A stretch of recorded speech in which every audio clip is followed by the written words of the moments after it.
To the Planning and Zoning Commission meeting of the Town of Chesapeake Beach, Maryland.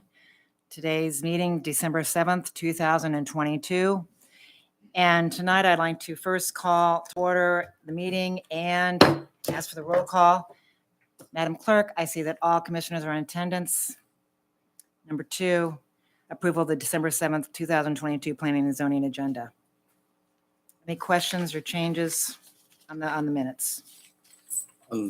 Yes. Minutes, what are we on? We're on the agenda. Thank you. We're on number 2. Approval of the December 7th, 2022 Planning and Zoning agenda. I have Any a question. changes or, yes, sir? Was a notice put out to the public that this was a public meeting? I didn't find it on the website, and everything that I've seen in emails has been referred to the meeting, but not to a public notice. I printed off the most recent one I could find, which was July. It was Or the advertised planning in and the zoning. papers. It was But- advertised in the papers. And actually on the website, when you go in for the agenda, it says Planning Commission Meeting and Public Hearing. Bring it up because we made a big deal about that in our comprehensive plan, of ensuring that all the people affected by recommendation on our part would be notified. A lot of people in the audience here tonight, which suggests to me it didn't really get out. We do have a notice from Eric Blitz, so I know that somebody at least received a notice or hearing. So we at least know that somebody received it. Whether or not it was on our website, it's a different story, but evidently we do have it in the paper, so we do have some notice of this meeting, or the public hearing, I should say. Okay, any other concerns or issues about the agenda? Okay, do I hear a move approval on the agenda? I make a motion to approve the agenda. Second? Second. All in favor? Aye. Okay, now we're going to go to number 3, approval of the minutes of the November 8th, 2022 Planning and Zoning meeting. Any concerns, questions, changes?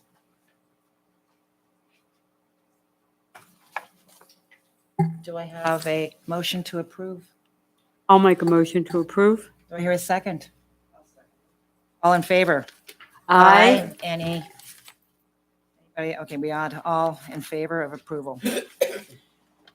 Okay, now it's number 4. We're going to the public hearing. I will close the regular meeting, and I'm going to open the public hearing. And seeing that nobody is in the audience, I do have a notice from Mr. Blitz, Eric Blitz, who is the attorney for the Rod and Reel. And of course, this just came today, so I don't know if you all had time to read it, but I probably will not read it to the public unless you think I should read it. But you've read it. You don't need to read it If to we the all have public. read it, I think it's for No, I don't think you need. okay, if you're all okay with me not reading it, and we've all got the letter ourselves, and we're good. Will it be available for the public to review? Does the public receive these notices? Typically? No. I was going to read it, but it is lengthy, so it could take up some time. If I could interject, Yes, it will be part of the official public record of this hearing. okay, It's entered into the record. It's made available. And it has been our practice recently to add comments like this that we receive for public hearings onto the website. You know, on the comprehensive plan, we kept track of all the written Right. comments we had. So right, in that vein, I would suggest we do the same thing. It wouldn't be hard to upload this. okay, very good. All right, and I guess nobody on the dais as a public person, you don't want to make a comment or anything as a citizen of the town? If not, then I'm going to close the public hearing and bring it back to the dais. Now, the public hearing was on the amendment to the Article 5, Section 290-19M, Design Centers for Townhouses, and Multifamily Housing. And then we had, of course, the findings of compatibility, but apparently on our website, we did not have the entire section on the compatibility findings. So Mr. Jakubiec recommended that we come back next month and have another public hearing for the findings of compatibility. So if we can go back and start deliberating on the design standards for the townhomes, and then if we want to do some more deliberation on the compatibility, I know that Commissioner Brault has a lot to offer here to the compatibility. We'll try and put that in at the end as well, but we'll have to come back again in January and probably reintroduce that in public hearing before we transmit it to the town council. Okay, so let's go ahead and start deliberating on Article 5, Amendment to Article 5, Section 290-19M, Design Standards for Townhouses, to incorporate new standards and revise certain existing standards for proposed townhouse and multifamily developments. So if we go to our public hearing draft that you have,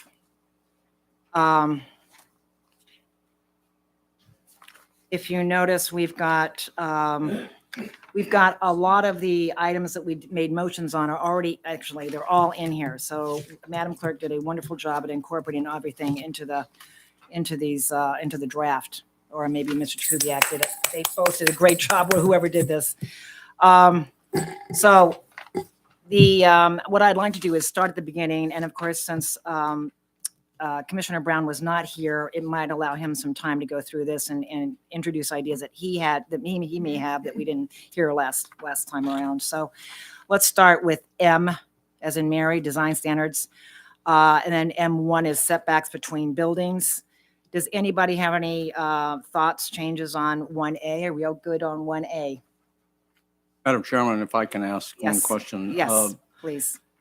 At the town council meeting on the 17th, they approved the previous ordinances that we had recommended. They changed some of the things that we recommended, as I recall, specifically height, building height. Has that been incorporated, or is that consistent with what we're reviewing tonight? But they reduced the building height to 35 feet across the board, as the planning commission recommended. But then they modified the recommended definition of building height. But that does not affect what is presented here. Their modification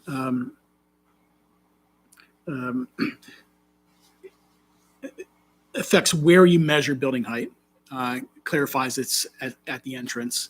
And they've also added a footnote to a table that says within the flood plain, you measure building height from the flood protection elevation, which allows buildings to be elevated out of the flood zone, perhaps 3 or 4 feet effectively before you measure up. But those would not be affected by these standards. I bring it up because during the November 8th hearing, as I listened to, there was some discussion about where building height was measured with respect to some of these provisions. And you're saying they're consistent, so no further. Yeah, building height, the definition, whatever's on the books would have to be used. That definition would have to be used in applying these set of standards. Thank you. Sure. Anything else for M1A, the purpose? Okay, let's go to M1B, basic requirements for building to building setbacks in townhouse and multifamily buildings. As you can see, they were modified per the motion we had last month. And then underneath where it said notes, that was, I think Commissioner Blackwelder, did you have a motion that, I supported the planner's recommendation for the note, okay, so that's, and that's in here And as that's in he here too. recommended. okay, if we can continue, I'm going to go to number 2, which is M2, exceptions. If all of the following conditions are met, building to building setback requirements may be modified. And then, of course, we have in bold, we have some of the changes, as you can read.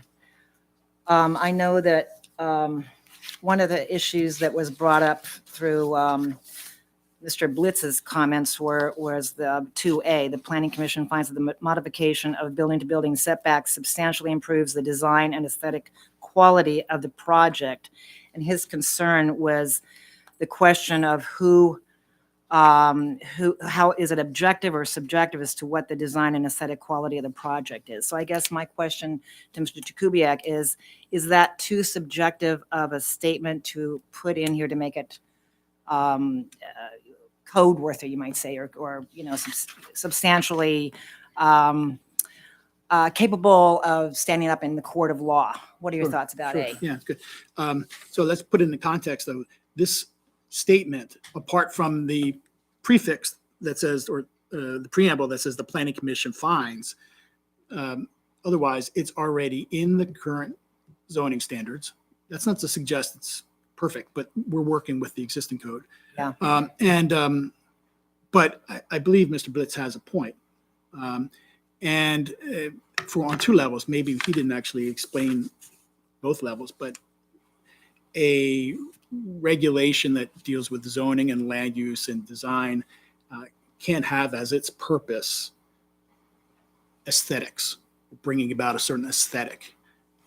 It can be about protecting the quality of these aesthetics or protecting the compatibility and of physical relationships between buildings and their surroundings, but purely on aesthetics that we would run afoul of actually state case law and federal case law.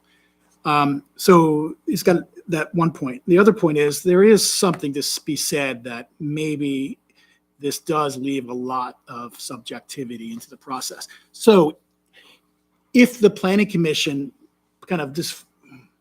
or a planning commission stumbled upon this standard and found that a project would not be eligible for the modification based purely on this standard, and you didn't have any real detailed or analysis or fact finding to make your judgment, you'd probably be acting beyond your regulatory administrative authority. However, if you thoughtfully considered and applied this standard and said, well, the design, that means the functional relationship between things. And as far as aesthetics, what we mean is actually the purpose statement of the code and the purpose statement of this setback provision.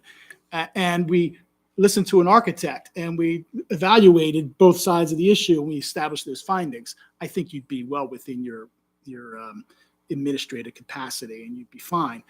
But that's a lot of assumptions. That's an assumption built on an assumption. So I think better to revise this section to tighten it up a little bit.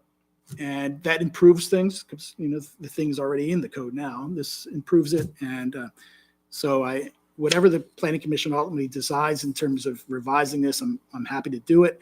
And I can suggest some wording as well. So when you recommend revising it, are you recommending just A or are you recommending all? No, just A. Just that A. So rewording it to be more specific, to take out maybe some of the wording like the word aesthetic, or what do you? Let's think about it. What we're doing in this section is modifying the setbacks. But there is a purpose statement that you reviewed a moment ago for the setbacks. The setbacks are intended to ensure that surrounding area and residents receive sufficient light and air.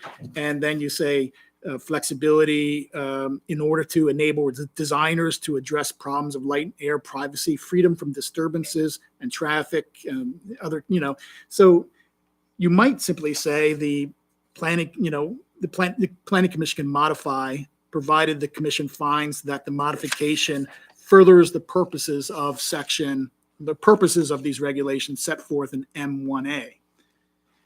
So your focus as a fact-finding body is on the purposes of the setbacks. Or you can say something more specific, provided they meet the compatibility findings, which are the second part of this body of work you're working on, right? You could say, we're going to go look to the compatibility section and make sure that by modifying the setback, we're not creating an incompatibility with the neighborhood. Or you could simply say, provided that there's I'll stop there because I'm kind of rambling a little bit. But the other option is to eliminate it entirely and know that you've got enough to work with here to work out a best solution, and then know that this is discretionary. You're not compelled to offer a modification. So you don't even necessarily need this particular provision, in my view. I was thinking about eliminating it entirely, just to avoid confusion. Eliminating two. Just number A. 2A. 2A. Just A. 2A. Is it my turn to talk? Please, Commissioner Blackwelder, please go. Do you have any questions? Actually, we're on to questions of Mr. Jakubiec right now. We're going to do discussion, actually, when we come around to it. But anybody who's got questions for Mr. Jakubiec right now is what I'd like to do. I do have one question. Yes, please. I do think that something in here, and I thought it might have been A, referenced open space, that it improves open space design or improves design and open space. I don't recall aesthetic being part of what we discussed, but maybe I'm just not remembering correctly. I do agree with crossing out aesthetic for sure. But I think one of the reasons for the exceptions was to improve open space. We had a discussion about that. I don't see that in here anymore. And then I guess my second comment is we don't have to provide exceptions at all. They can go to the Board of Appeals and have a much higher standard to deal with and a much longer process. So I think that keeping some discretionary ability with the exceptions is appropriate and fine. Any other Keep questions? it in the Planning Commission. No. Commissioner Rutke, any questions, please? No, but I think Lori has a good point. We're working hard to make it work, but they could go and get a appeals court. We think that- Right. Well, that's Good thing to do. Commissioner Brault. What are any questions from Mr. Jakubiec? I do not have any questions, but I do have a comment to offer on this. I think in listening to what Mr. Jakubiec recommended, I'd like to see us refer back to 1A and maybe have the language stop with the Planning Commission finds that the modification of the building-to-building setbacks is in compliance with 1A, and just stop right there. We're going to come back for your motion, but let me get Okay. them some questions. Maybe Commissioner Brown has a question. No, I agree with Mr. Blitz. I think we should eliminate this paragraph. I don't think it serves any purpose. I think we're less is better. And Commissioner agree with- Hahn. Okay, okay, let's have it sounds like we need a motion then. Does anybody want to make a motion for discussion on this at this time? I'll make a motion to delete A and renumber the remaining paragraphs. I would second that motion. Any discussion on it? I would not be in favor of that. Okay. And Commissioner Rutke, any discussion on this I am in favor of not having it. of eliminating it? Yes. Can I go back to Commissioner Blackwelder? Why is it that you don't, I just want to know what your thoughts are about it. Because take it from the converse, now why are we modifying the setbacks that we set? We set the setbacks.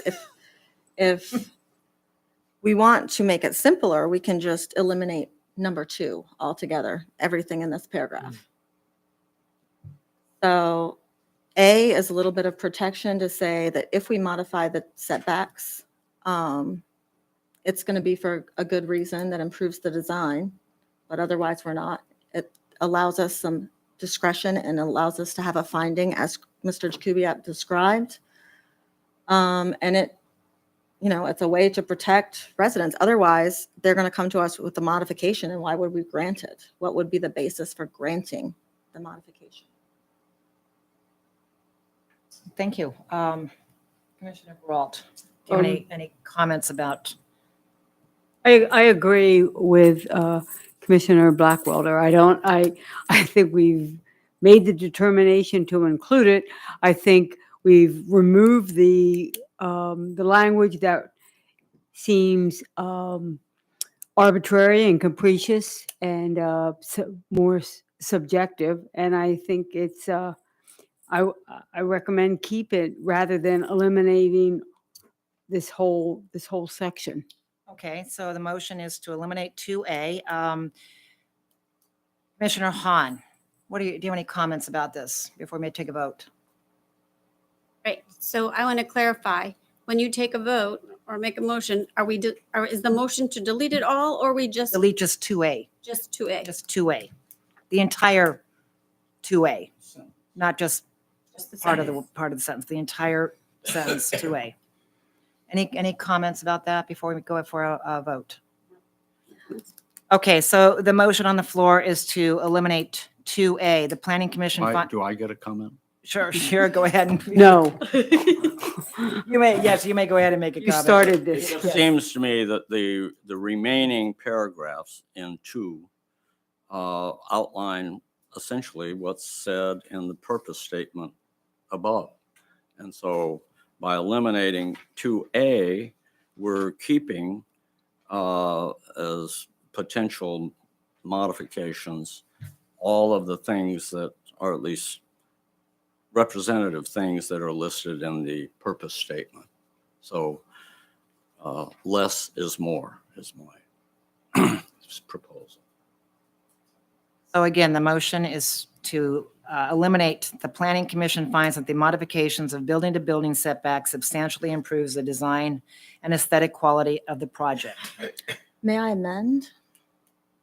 Yes, of course, you can amend. Okay. Or we can take a vote and you can come back with your own motion. Do Yeah. that as well.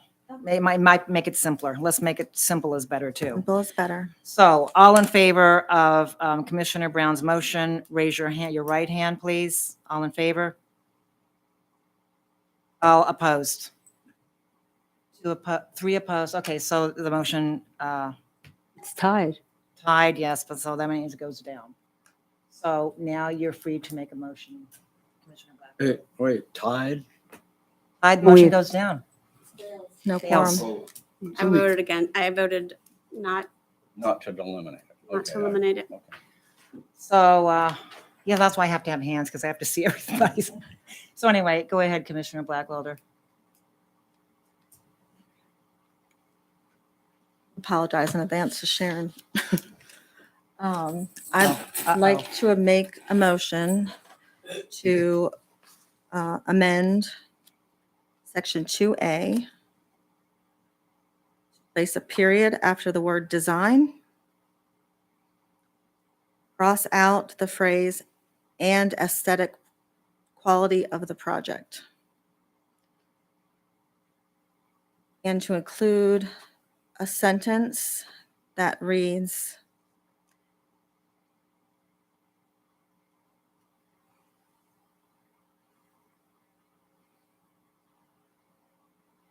and the Planning Commission finds that the improved design substantially,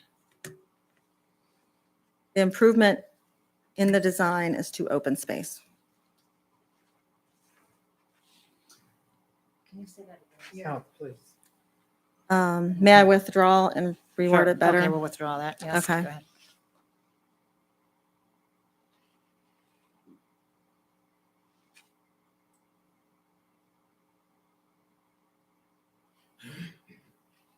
Okay. I would like to make a motion to modify section 2A to read. The Planning Commission finds that the modification of building-to-building setbacks substantially improves the open space design and overall quality of the project, period.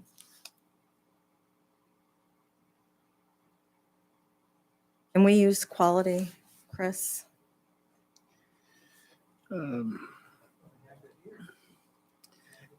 Or should I just eliminate the overall quality? Yeah, I think you should. Okay. I withdraw that motion too.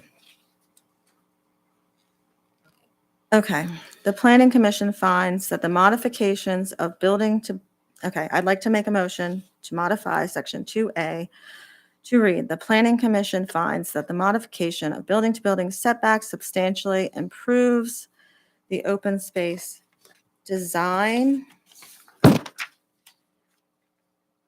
and supports the purpose statement in 1A.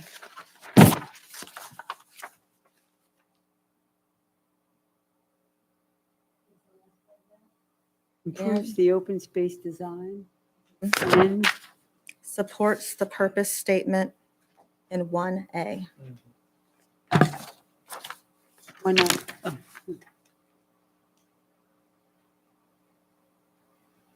Okay, so the motion is the planning commission finds that this modification of the building-to-building setback substantially improves the open space design and supports the purpose statement in 1A. Correct. Do we have a second?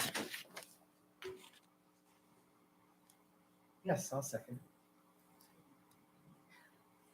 Okay, let's go ahead and start discussing. Commissioner Hahn, any questions or discussion you want to? No, I like what she did with it. Commissioner Brown? Yeah, I'm not sure how design is less subjective than what's written here now, design and aesthetic quality. Seems to me we should be giving an objective criteria for designers to work to. And I don't see improves the design as an objective criteria. Commissioner Brault? I agree with Commissioner Brown. I would like to modify the statement so it says the Planning Commission finds that the modification of the building-to-building setback improves the open space and is in compliance with the 1A. Because I agree, the design is, it's subjective. Commissioner Radke? Yeah, I like Kathleen's suggestion. I think that tightens it up and makes it less. Commissioner- Okay, Commissioner Blackwelder? I guess all she did was eliminate the word design. No, well, It improves the open space and, Complies, and complies with, and it's in compliance with 1A. I think that's fine. Can you comply with 1A? In compliance. Comply with 1A? Is that is a purpose statement something you comply with? Sure. Okay, yeah, I like it. I like it better than support because support, we want it to be, it's a regulation, so it should be in compliance with, Okay, to so- my mind. All right, so we can do several things. We can either rescind you can rescind your motion and restate it as you've heard, or we can vote on it. And if it doesn't go through, we can then have another motion. So which? It'd probably be easiest for Sharon if I rescinded and Kathleen made her motion. Right? Okay. Okay, I will withdraw. Chris? Well, May I just offer, that's good. When it comes time for the final wording, may I offer some suggestions of Kathleen's latest wording? Not on the compliance statement, I think that's dead on, but to address Larry's concern about design, because you can call it something else, but it's still ambiguous. But maybe I could hammer in on some language. okay, so you're withdrawing your motion. Well, should we get Chris to offer his suggestion based on our conversation and then somebody can, Are you withdrawing your motion first? yes, I can. Okay, you're going to my withdraw your motion. Yeah. Do you want to make a suggestion and then maybe Commissioner Burrell can incorporate it into her motion? Put it in context, you would allow buildings to be placed closer together. So presumably there's open space already between buildings, and now that open space is going to be reduced. So your concern is not about design generally, but there's an enhanced availability of open space for buffering and common areas. That way you're applying something objective. It's not just a design of open space. We know what we want when we talk about design, but it could be a number of things, but if we zero in on what the purposes of open space are for, those are two of the most common purposes of open space. So, you're basically creating the possibility for more usable open space. And if you're not getting more usable open space, why allow buildings to be put closer together? Exactly. There might be reasons, but I know what you're after. Yeah. In terms of community design. So. Commissioner Well- Brault, any other, anything else you want to add to that, Mr. Jakubiec, or is Nope. that? Nope. Did you want to say something? Your mouth is like Um, perched, ready to go. I'm waiting Before I- for you to talk. Okay, Commissioner I- Brault, go for it. Well, can I just suggest something that sprung into my mind based on what Chris said, is the phrase improves consolidated open space.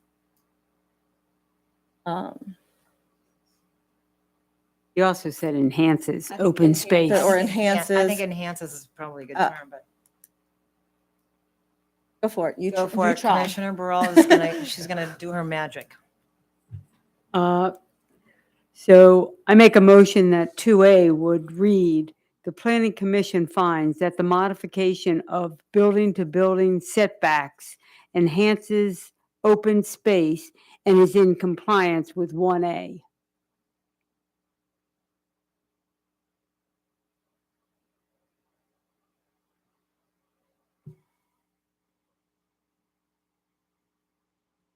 Okay, so your motion is the planning commission finds that the modification of building-to-building setbacks substantially improves, no, substantially enhances, Says setbacks enhances I'm sorry. open space. enhances open space. And is in com- as compliance with compliance with 1A. 1A. Did you want to receive Chris's comment? Yeah, Chris has his mouth open. Wow. This one's a tough one. We're not going to get very far if we're doing this. Okay, so let's read it one more time. The planning commission finds that the modification of building-to-building setbacks enhances open space and is in compliance with 1A. Yes. And how about keeping the language the same, but enhances open space for screening, buffering, and common use, for the property. Or screen. For the property or the public? Like, Well, for the site, because we're reviewing a site plan, so it's for the site, for the project, but not for the public, because this is within a discrete private development project. So would it be accurate to say that enhances open space for screening, buffering, and common use of the site and is in compliance with 1A? That's fine, rather than and, but or, because there are multiple purposes of open space that you might want to see achieved. And or, Yeah, so you might give flexibility to a developer to put them closer, so you could create a screen over here between the building, side of the building, and the house next to it. And that's one example. And there you've got an objective measure to make a decision. Or you might say, well, this allows for the creation of a nice wide front lawn with a little playground area, or it adds more to the open space requirement. Okay, would you like to reread your motion again? my motion is that 2A would be modified to read as follows. The planning commission finds that the modification of building-to-building setbacks enhances open space for screening, buffering, and common use of the site, and or is in compliance with 1A. Suggest, again, or rather than and. So now, Okay. All right, one more time with feeling here. Here we go. The motion for 2A would read, the planning commission finds that the modification of building-to-building setbacks enhances open space for screening, buffering, and common use of the site, or is in compliance with 1A. No, it's the or is or common use. Okay, I got this. 2A, the motion would read, the planning commission finds that the modification of building-to-building setbacks enhances open space for screening, buffering, or common use of the site and is in compliance with 1A. Yeah, that's fine. Yeah, that's good. You got it. I'll second. Okay. So we have a motion by Commissioner Brault and a second by Commissioner Blackwelder. The motion, as I am hearing it for the last time, the Planning Commission finds that the modification of building-to-building setbacks enhances open space for screening, buffering, or common use of the site and is in compliance with 1A. Okay, and is that it? Did you- Yes, ma'am. Okay, we got it. All right, good. Any discussion? Commissioner Hahn? Commissioner Brown? I have a amendment to make. I can make it now or make it afterward. Go ahead and make, you want to amend this? My motion. amendment would be to delete the word modification and replace it with reduction. Because that's what we're doing, and that's what, as Chris has pointed out. So we have an amendment to your motion. The Planning Commission finds that and do I have a second for that before I start reading it? Do I have a I'll second? Yeah. The Planning Commission finds that the reduction of building-to-building setbacks enhances open space for screening, buffering, or common use of the site and is in compliance with 1A. Okay, so we have an amended motion and a second. Any discussion, Commissioner Rutke? No. Commissioner Very clear. Commissioner Blackwelder? I think that is what this is for, but I thought modified was fine, and we have modified throughout here, so I'll go with the flow on this one. And Commissioner Burrell, do you have anything else to add to this? No comments, Chair. And Commissioner Brown, we're good? Okay, and all in favor of this motion, of amended Did you motion? check with Commissioner Hall? We did start with her. Oh, sorry. Okay, so all in favor, raise your right hand. All in favor of this amended motion? Any opposed? Okay, that passes. Did you, I'm going to make sure you got that, Madam Clerk. I know you would. Okay, so anything else on number 2, on the exceptions? We can see that we've got an issue from Mr. Blitz about the county fire marshal. Is there anything that we need to Wait. change? Do we pass Kathleen's motion as amended?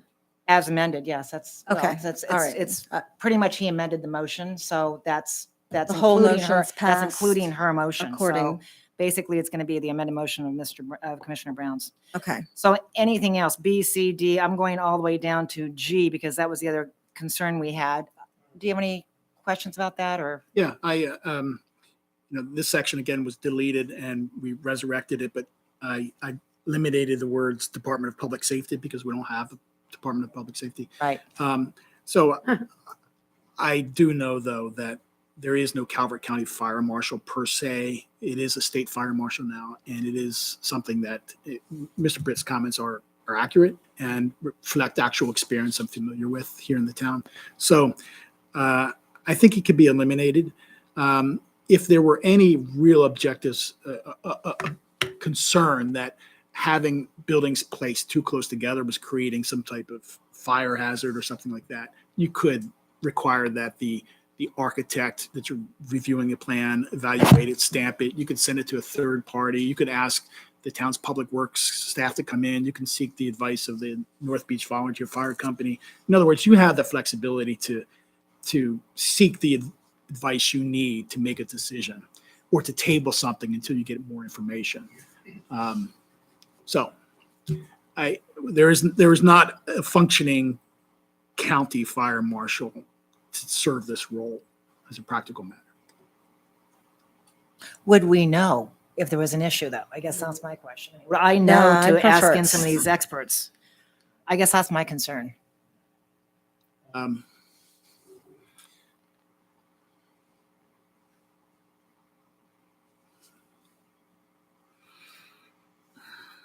What body would inspect the site to say that?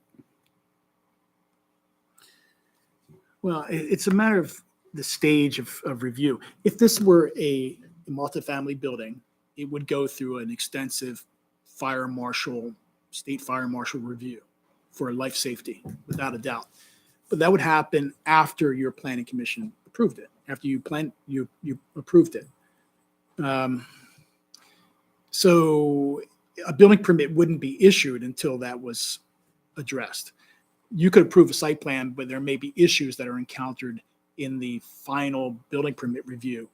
And if it stopped there, then it would come back to you for revisions, an amendment to the site plan. Or if it's a minor thing, like the difference between 2 feet and 3 feet or something like that, the zoning administrator would redline the plan.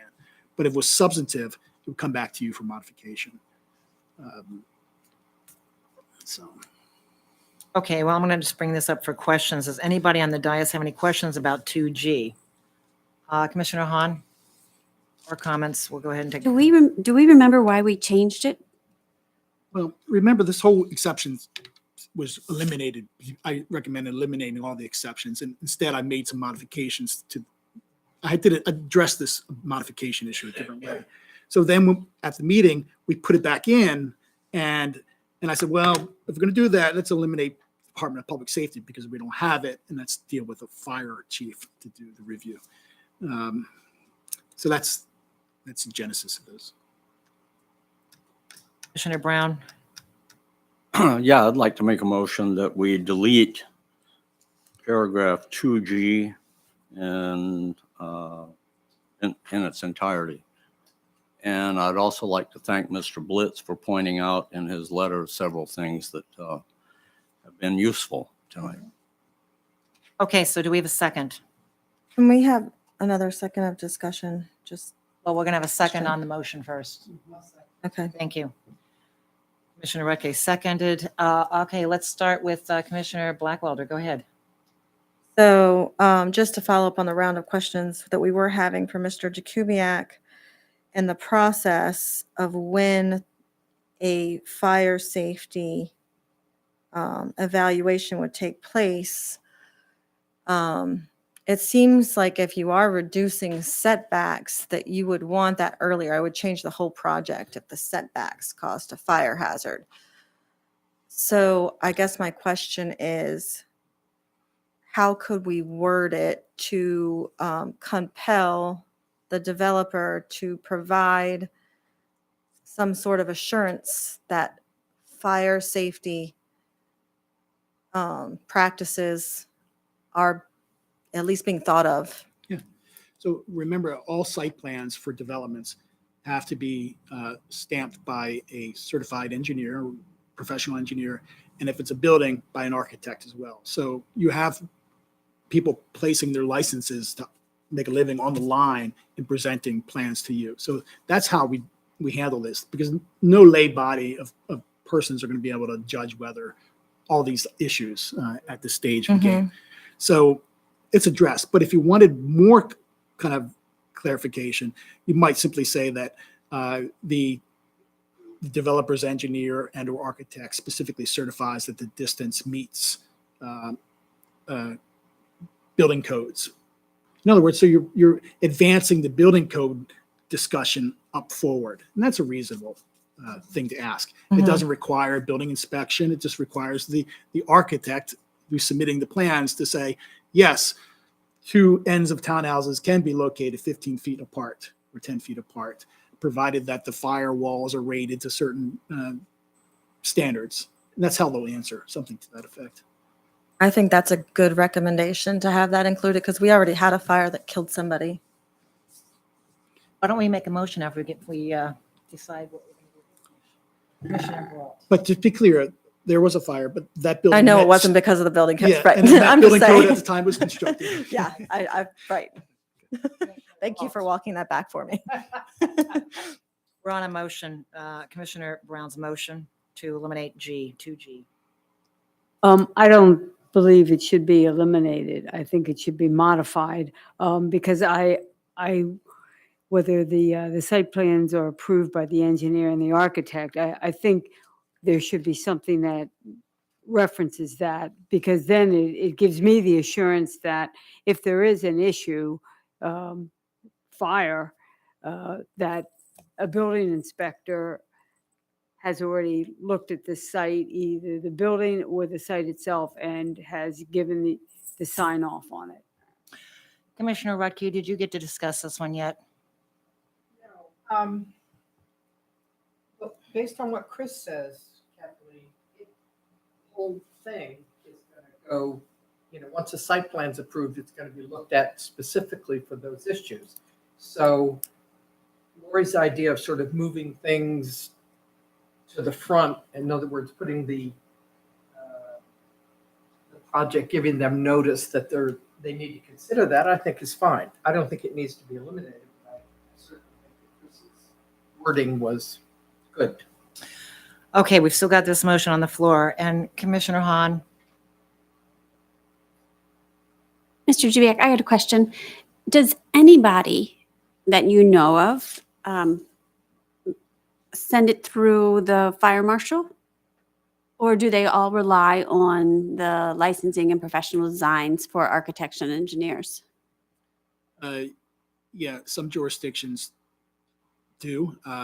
They send plans out to agencies for interagency review. And where there is a fire marshal working within their jurisdiction or an active kind of engaged review process, they will send it to fire. They can even send it to police.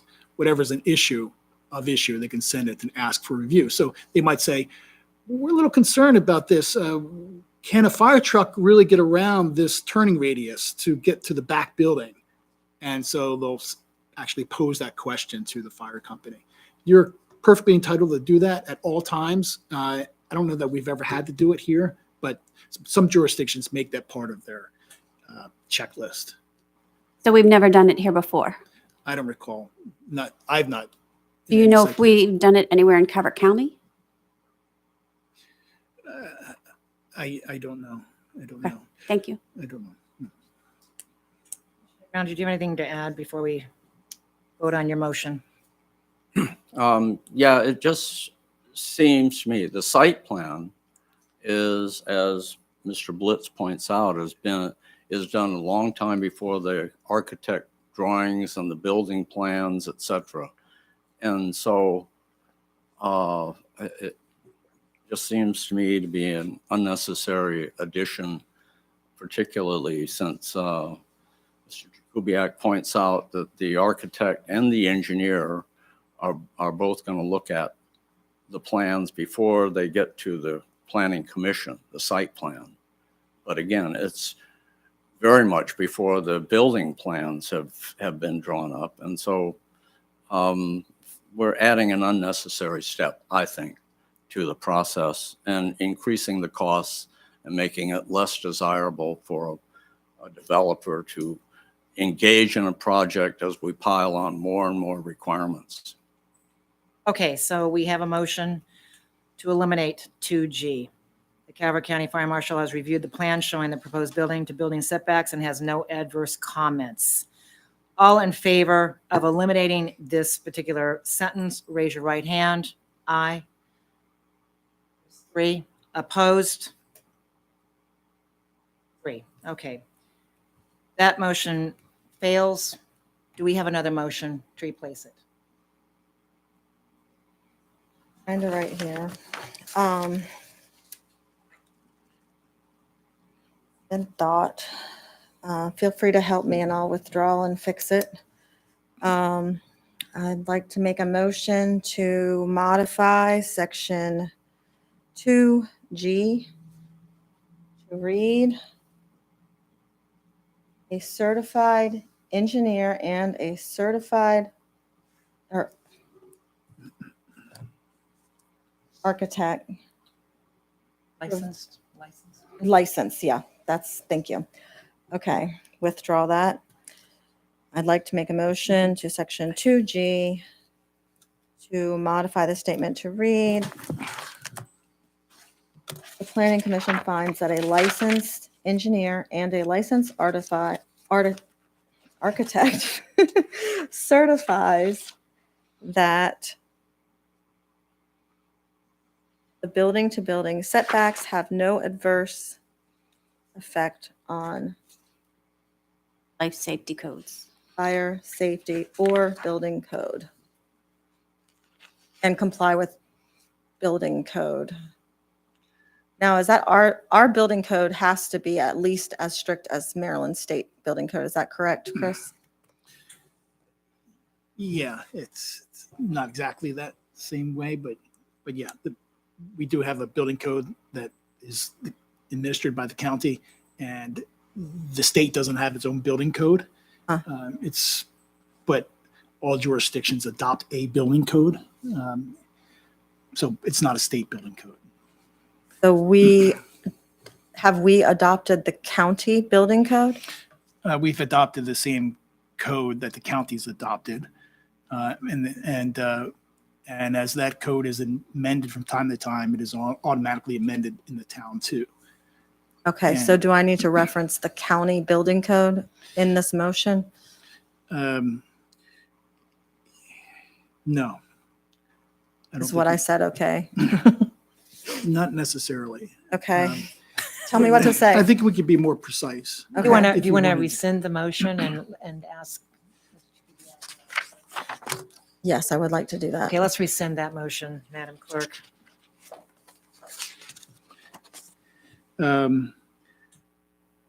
If you're going to go forward with this, I would say that it says something to the effect that the developer's architect or engineer expressly certify that the reduced physical spacing is consistent with the effective building code. Can you say that last part again? The developer's architect or engineer expressly certify that the reduced spacing is consistent with the effective building code, or the building code in effect. Yeah, the building code in effect at time of Okay. site The plan developer's review. architect or engineer expressly certifies that the reduced setbacks are in compliance with the building code. Which is what we're Doesn't it, at least with the fire marshal, it gives an outside overview look at what the licensed professionals are doing that were hired by the developer. It's another set of eyes. The way it reads right now, it reads, and it's still in the developer's hands. There is no additional oversight, which is why I thought this was here. In compliance with, Statewide there is. Right. There's Not two things. county. There's a state fire marshal that is not accessible in any meaningful way with us in the sequence of the plan review process. And their review happens after the fact. It happens at the building permit stage when building construction plans are drawn up. So it's a sequencing issue as well as we don't have an accessible fire marshal. He's not here next door that we can talk to. okay, I think I'm ready. But to- Kelly, your point, I see you're making the point that, hey, this architect engineer works for the developer. And yet that is true. And they're going to be advocates for the project, but they're not going to lie in their certification of something like this for two reasons. One, they could simply lose their license to practice. Also, that lie would be exposed later when the plan has actually gone through the normal building permit review process. And then the developer would have to come back to the planning commission. So the process is sort of multi-layered with multiple review agencies happening. So there's a lot of redundancy built into it. But your point is well taken. We are taking sort of an objective outside agency and replacing it with a developer's team. Right. It's true. Is there a counterpart that is objective and is outside of the developer? Because although they might not lie, they also might present the information in such a way that that wouldn't be obvious that there might be a compromise. Whereas if it's somebody who's not part of the developers, I mean, people have studies all the time, for their house. You have to say for example, the hill is stable. It depends where that actual location was done on the property that shows the stability, but that's part of their project. So is there somebody who is not part of the developer's team who could give an objective assessment of the location? Can you, Chris? Your planning staff would. I mean, if there were any issues, I've already advised you what I thought the acceptable modifications were. I eliminated all these exceptions and put in what I thought were allowable up to a certain minimums. You've adopted an approach that allows maximum flexibility with the discretion that you hold to decide. So that's the other approach. You could scrap this and go back to saying, well, we would allow exceptions up to 15 feet or 30 feet, whatever it was that I might measure. But I see why you want to do this, and I like it. But you could count on the fact that the planning staff would advise you if someone was proposing an 8-foot separation, I'd recommend it against it right away. I'd say that is, and I think you would see it as a common sense, but maybe it's 12 feet. Right. And if it's 12 feet and there's something beyond it that you thought would require accessibility, can a first responder equipped with hose and oxygen tanks get through that area and past landscaping to serve the building? And the question might be a judgment call. I'm not sure. And I'd say, well, let's go out. And find somebody. Let's table this until next week, or the developer comply with the standards up front. If you're going to seek, or show up with experts that we can cross-examine. You run an administrative hearing when you're considering these cases, so you can bring in experts. But we would, Jay, Public Works Director, we could even ask the fire chief to come in and give a demonstration about how this works in practice in other townhouse communities. So I think you're fine. I think you're fine. You have a staff. You're not flying solo. There are a lot of redundancies built into the process. The end result gets reviewed by the state fire marshal according to really strict codes, life safety codes. And again, I think Larry's point is valid. This doesn't have to be in here.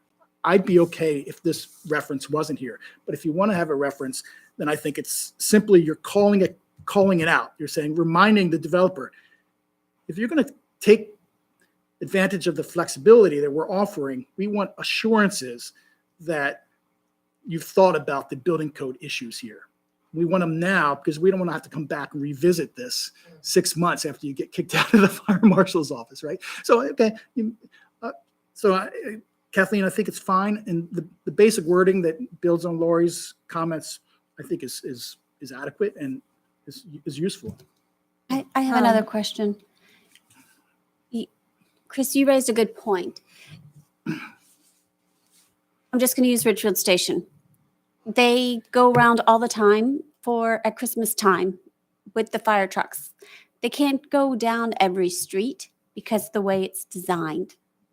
So let's say we're going to have the next rollout in Ridgefield Station.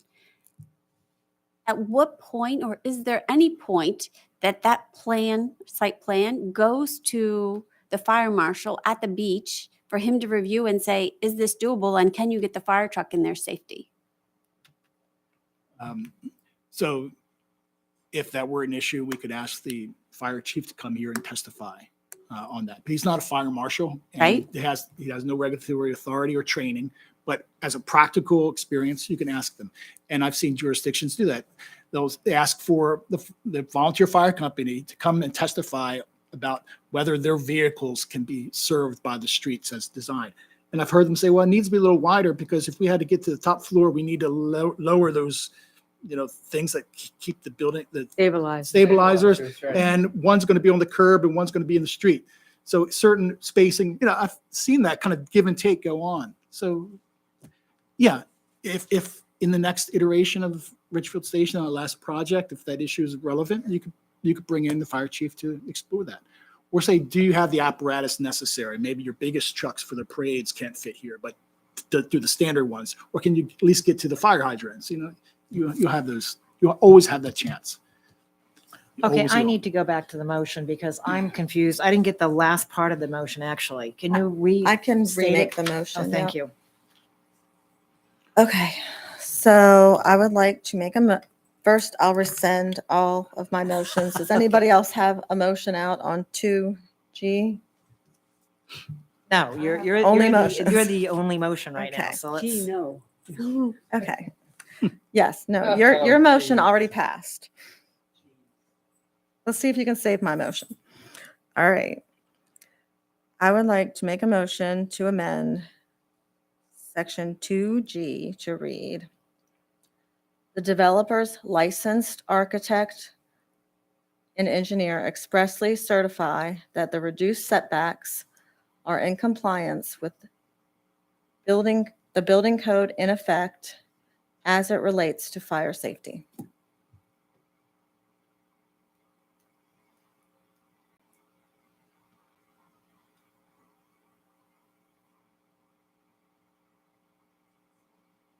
Let me reread what I think it is. So 2G would be the developer's licensed architect or engineer expressly certifies that the reduced setbacks are in compliance with the building code as it relates to fire safety. Yes, the building code in effect as it relates to fire safety. In effect, as it relates to fire safety. Okay, do we have a second on that motion? I'll second it. Okay, let's start with Commissioner Hahn.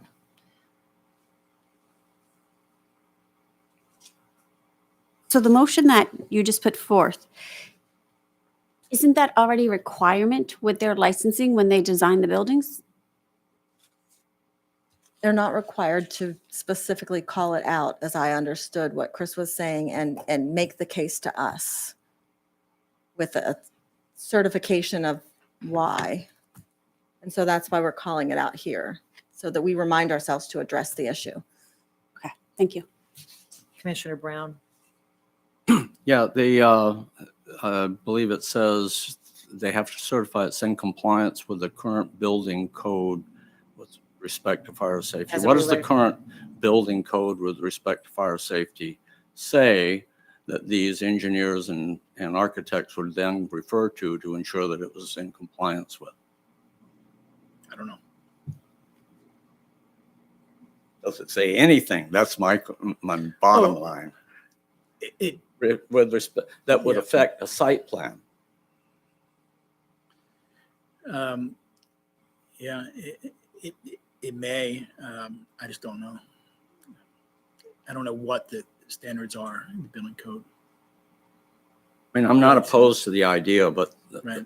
the general idea, but to just add things on that when you try and apply them, they're meaningless. And We need to know what it says. yeah, If it even so addresses it. I'll have to oppose the motion. I think, though, if they're making the case to us, I mean, they should be making the case to us, and they should do these checks. So to say that doing these checks and making sure of these things is adding cost is a little bit, I don't understand where you're getting that, because Well, I mean, if you're an architect, if you're an engineer and you're told to meet some standard, you don't pick some lofty standard or some something that you'd like. You pick the standard that's in the book to make sure that it meets that standard. If we don't have a standard, we're telling them to make it up. And no, we're telling them to certify that it complies with the building code, which is But the we don't- standard. We don't know what it says. with They're going to res- tell us. You mean state I mean, are building we code going, or? be real, are we going to come and look up the county building code? I don't think anybody on this commission, other than I don't think I have the time to do that. I would like, Would the- you read the last phrase there? Because as I understood it was with respect to the building code as it relates to fire safety or something. That's right. Do you not want them to consider it? Who's building code? I mean, I Doesn't- can add the Doesn't say county. state, federal, county, town. We apparently, the town, we aren't sure whether the town has one that addresses this. So, Chris just told us the town adopts the county's building code. No, not entirely. There is an international building code that the county adopts and administers, and that's the same code that is applied in our jurisdiction. So we adopt it too. So it is just one code. It's the International Building Code. It's whenever that's updated, it's updated and applied in our community. So there is actual code. So when we say building code, we can say town code. We can Why don't we Just just like- say international building code? because There might be changes in that. yeah, Howard County. How about I think Howard it's just- County? That's why we say in effect. right. It's the code that's in effect that's being administered in the town. I mean, can you say for the code in effect for the town? Then whatever the criteria is for that the town has to follow, then it'll cover it. And whatever updates the town makes, Yes. You It'll could cover say it. In effect in the town of Chesapeake Beach. Sure. Okay, should I rescind and You want reword? to rescind it and start all over again? But Yeah. there's some practical issues with this. And, Yes. we're writing code on the fly. Yes, so of if you- course, Please of forgive me. course. But, I think Larry's pushback has got me thinking a little bit. So I know that that building codes accommodate multiple situations. So the question for you is, could a building code accommodate a spacing of, say, 5 feet? I would think that probably could, given the fact that building code accommodates the spacing of shared party walls, actually townhouses in a traditional sense. So the issue that I've encountered before is that the building code requires certain structural approaches to separate the living quarters of one dwelling from another. So a party wall between two townhouses is thicker, for instance. Here we're talking about the spacing of two buildings. So the issue might be, well, what happens if this building is on fire while that building is not? Well, we want to make sure the fire doesn't jump to the other building. So the builder or the engineer might say, I have a hard time applying the standard like this. I can only say that the architect will ensure that the roofing materials used and submitted to the fire marshal will be such that the fire doesn't jump from one building to the other. It may be, just practically speaking, very difficult for a professional to faithfully sign off to certify that this particular standard is met. And we may just find ourselves in this sort of circular discussion with a developer not being able to get Madam beyond Chair. this. Yes, But I- Commissioner Radke. I'd like to go back to what Kelly was talking about. We had architects and engineers and so forth working on the Richfield Station property, and yet they are left with a situation that doesn't meet a reasonable standard, whatever that happens to be. So asking an architect and an engineer, I mean, you can call it out specifically, but it concerns me that what we're going to end up with may not be what's correct. And that somebody with the experience necessary, whether it be the chief of the fire department or whatever, maybe if we required them to cite their sources of information or something, but a whole cotton picking subdivision is sitting there and some people might not get fire assistance, So I don't know how we deal with that unless somebody very experienced in fire knows what they're talking, has a chance to look at it, whether it be upfront or. I know that objectively I don't want residents of Richfield Station to feel that they can't be accessed by fire apparatus, because that's not the case. They can be. I mean, there may be some trucks that can't make certain turning radiuses, but we don't know that for certain. I just want to make sure that Okay, we all right, clarify that. that's fair. I don't want to raise red flags where they're not warranted. But on this, I see what Lori's getting at, and I want to kind of accommodate that type of fail-safe up front, but I just don't have the answer. I feel like I'm out of the comfort zone right here. I can't speak with a lot of confidence about the right wording for the standard. I would like a third party, independent third party to review it. Whether they pay somebody in a fire department or somebody else that is not hired, not working directly for the developer to review it.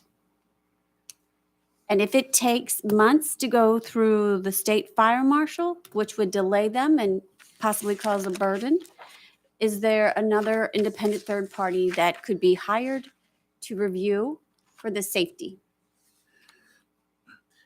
Okay, I get that too. But if you're talking about changing the front building to side building spacing from 50 feet to say 45 feet, would you really require all of that?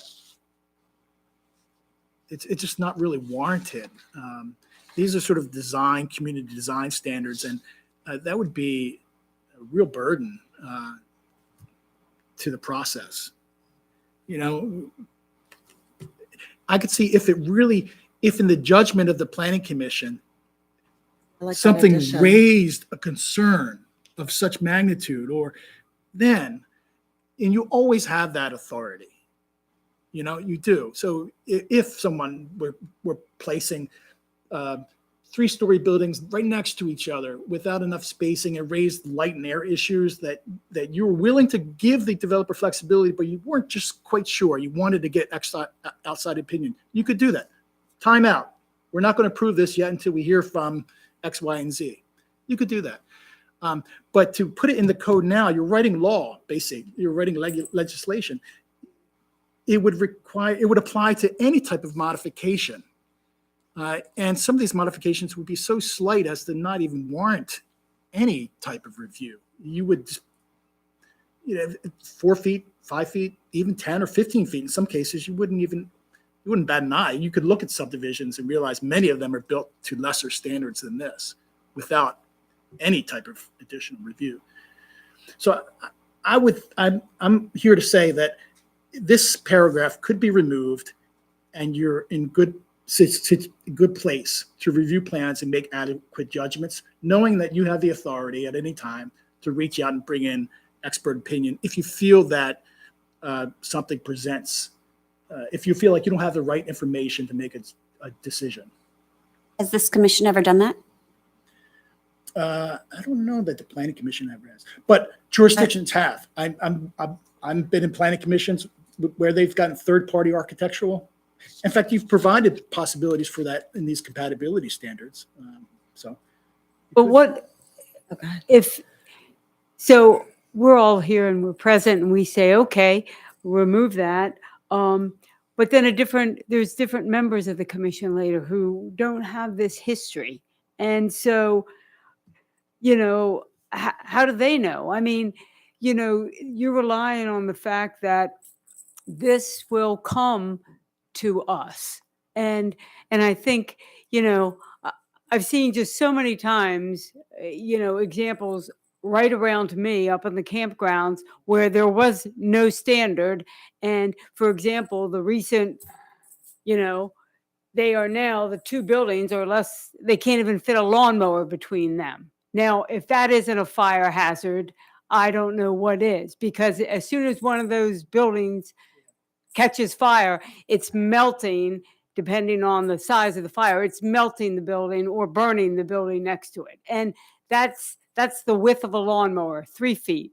And so that was approved because historically he got it approved previously in 2016. So I just feel like to leave it without a specification or a regulation, just remove it.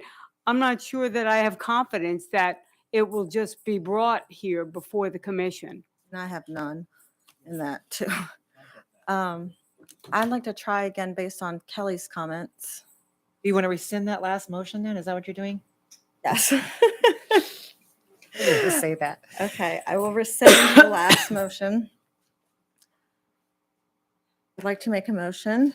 Do you want to first ask Mr. Jakubiec is really thinking? And I think he's going to come up with something. Are you committed about some more? No, I've said what I've said. You've heard. Okay, me, so and your point is to eliminate it entirely and allow the process to continue as it should, but go ahead, Commissioner Blackwater, let's see what you've got. Okay. I'd like to amend section 2G to read, the developer's licensed architect or engineer expressly certifies that the reduced setbacks are in compliance with the building code in effect in the town of Chesapeake Beach as it relates to fire safety, and the planning commission finds that there is sufficient information to forgo a third-party review. Does that accommodate your concern, Kelly?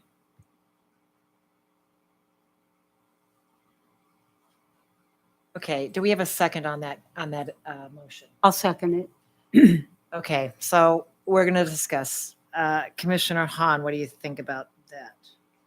I like it. Okay, got it all down because it just on. Can you repeat the motion again, please? The motion is to amend section 2G to read, the developer's licensed architect or engineer expressly certifies that the reduced setbacks are in compliance with the building code in effect in the town of Chesapeake Beach as it relates to fire safety, and the planning commission finds that there is sufficient information to forgo a third-party review.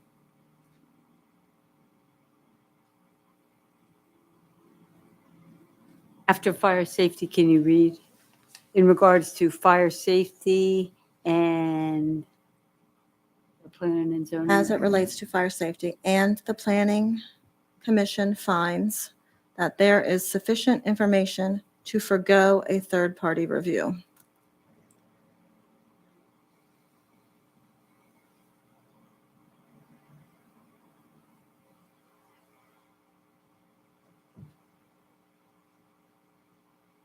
I know when I said I have no confidence, it's not in Chris's ability, or it's just these site plans can be a lot. And we've already had the one site plan where, we learned after the fact that, and it was just signs, thankfully, it was just signs. But they did not comply with the code. And I think safety is a very important thing to call out, and Would you be more specific about which one was signed that was not in compliance with the code? the sign, you wrote an you email just about said, it. what This you was previously, we haven't done a site plan review in a long time. But we have received site plans and reviewed them, and the reviews can sometimes go very fast. There's a lot to think about. And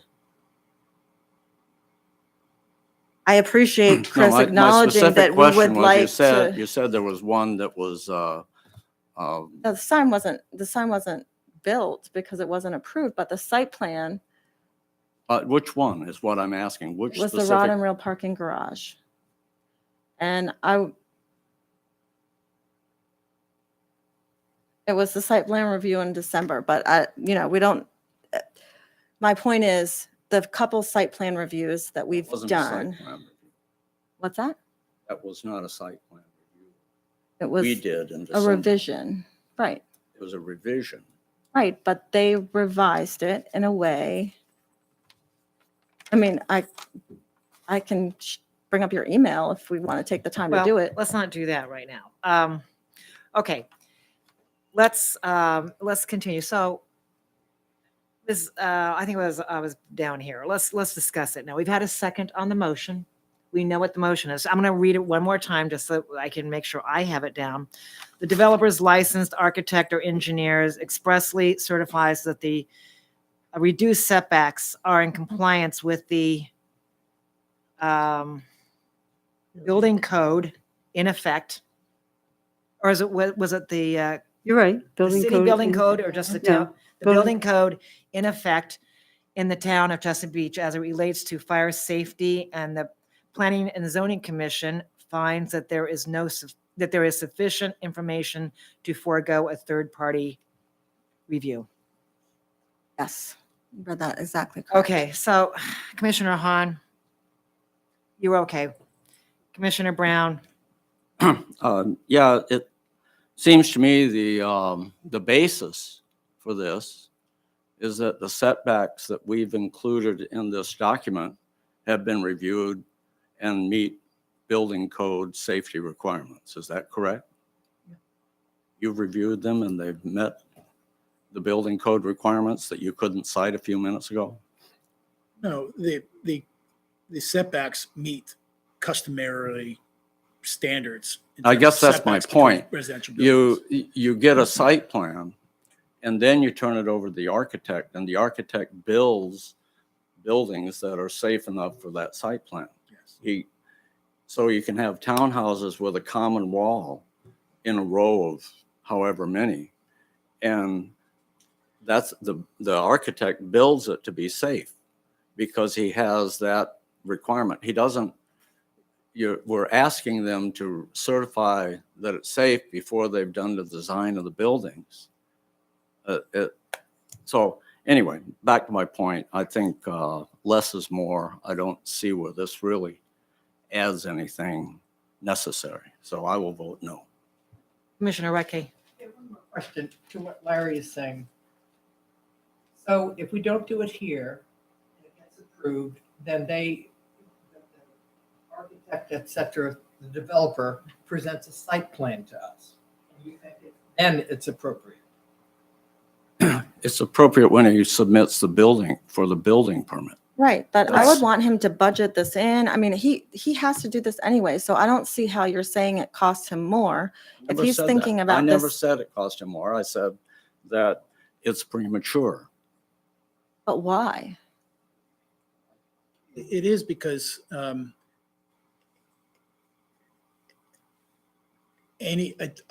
design of a building can accommodate the space. You can develop a safe building if it's close together or if it's far apart or if it's on top of each other.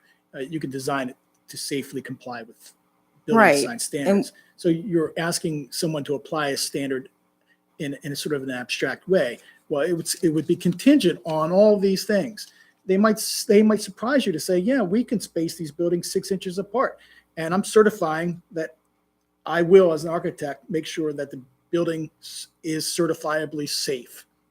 And then you're going to have this standard before, or this sort of this certification. What am I going to do with this? How do I apply this? I don't want buildings to be 6 inches apart. I know that's absurd, but in other words, it gives the developer an opportunity to say, I have my architect and surveyor apply this sort of standard of yours and certify. They're doing it abstractly, of course, because they haven't really seen it.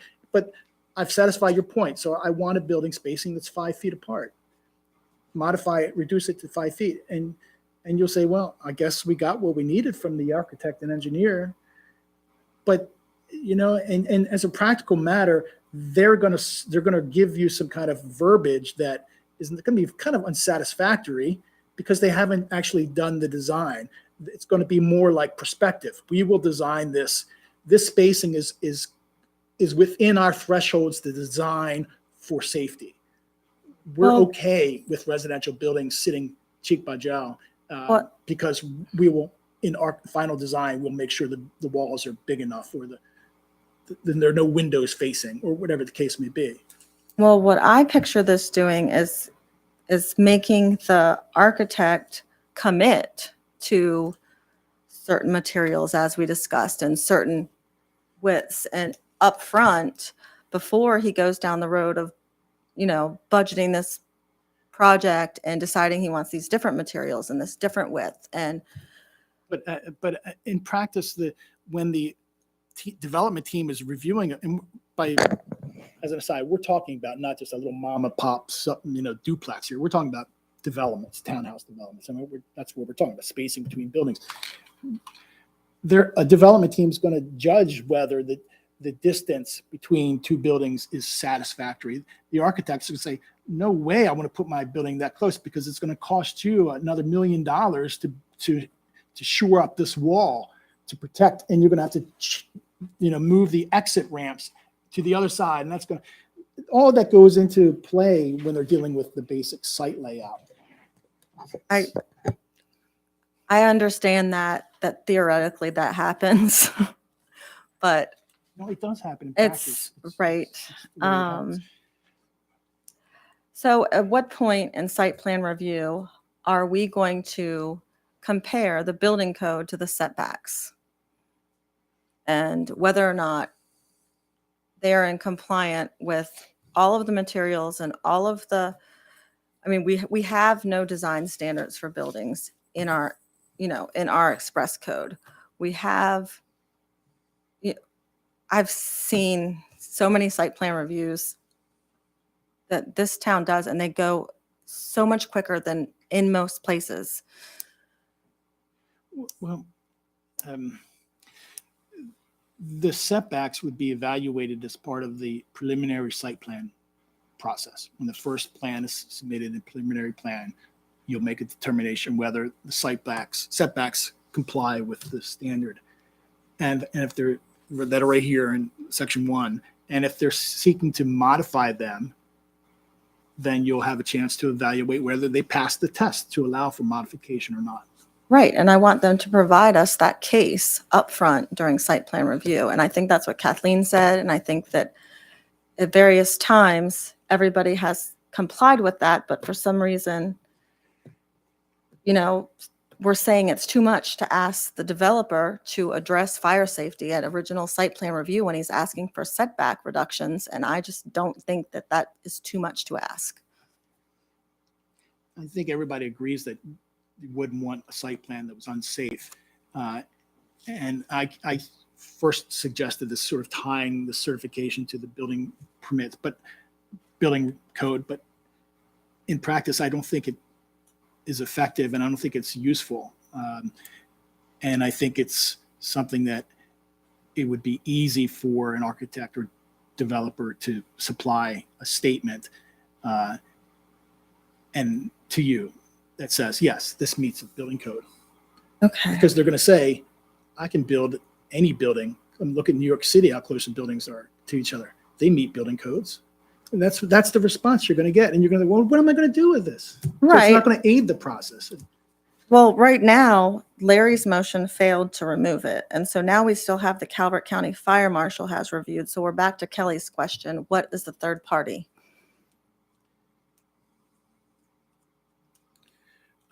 Well, I think we should take a vote on this motion, and let's at least clear the motion off, because I think we're getting a little confused here. Let's read the motion. I'm going to read the motion one more time, and we're going to take a vote on it. And then if we want to come back and reintroduce another motion, if it fails, then we'll do that. Otherwise, we'll move forward, because we've got a lot more to continue.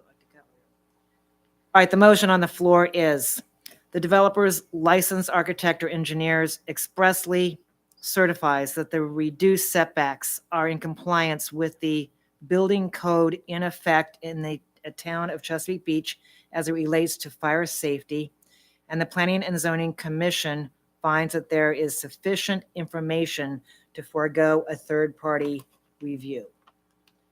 Okay, please raise your hand. All in favor of this motion, raise your right hand. 3. All opposed, raise your right hand. 3. The motion fails. Okay, let's either move on unless somebody else wants to bring some other motion up. Otherwise, I'm going to move on to number 3. Do I see any other motion? Yes. Let me just make that comment. Yes. Chris made a good point that architecture, the architect can sit there and say, I reviewed it, I can make it happen. And we don't know any different. We don't have a code, we don't have duty squad. So making him say something like that seems useless to me. I mean, I'm just saying, because we're not in position, the default position would be for all of us to say, well, let's get somebody to take a look at it. So it doesn't make sense to me at this point. Okay, I'm going to move to number 3 unless I hear from somebody else on another motion. Madam Chair? Yes. But if we move on, G is staying as it's written right now. Is that correct? G has been amended. What is G? How do we have G? If things stand like they are right now, it's what Kathleen said. It's still in We there have, as it's written. Refers And to this the is- Calvert County Fire Marshal, of which there is. Yeah, Right. we're back to square one here, because now we have this, we haven't eliminated, we haven't modified it, and it remains. And if there's, at least we have to modify it, at least to my mind, that it says state fire marshal, because there is no what do you county think, fire Mr. marshal. Kubiak? Does it help to know that the fire marshal will review it and it will go through an extensive building permit review process? Yes, Keyword that's- is building permit. Yeah, after the site plan Yeah, is at the done. building, You're exactly. you're gonna have all these fire issues resolved. Who is, I thought the Calvert County does not have a fire marshal. Are we talking about the state? If this was a habitable structure for multiple people, the Calvert County would apply the building code. They apply the building code for the town, and they would bring in the fire marshal from the state. The fire marshal's office would come down, or they would go there and they review the plan. And just like it happened with Beach Elementary, which I actually think was a great site plan review process that you guys. go That was through. a very good Yeah. one. So, and happened with the hotel, same process. That's what held them up for over a year of extensive fire marshal review. It was quite extensive.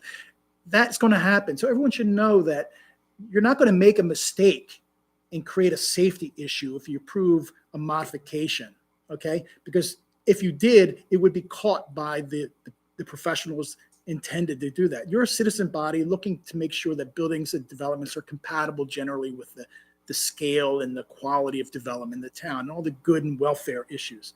But there's a whole nother more detailed level that happens beyond this body, beyond me. And if it ever has to get kicked back, it comes back to you, because I, as zoning administrator, can't issue permits until I get certification from all these review agencies that all the federal, state, and local codes are complied with. So do we need to revise G to make it more pertinent to what you were just talking about?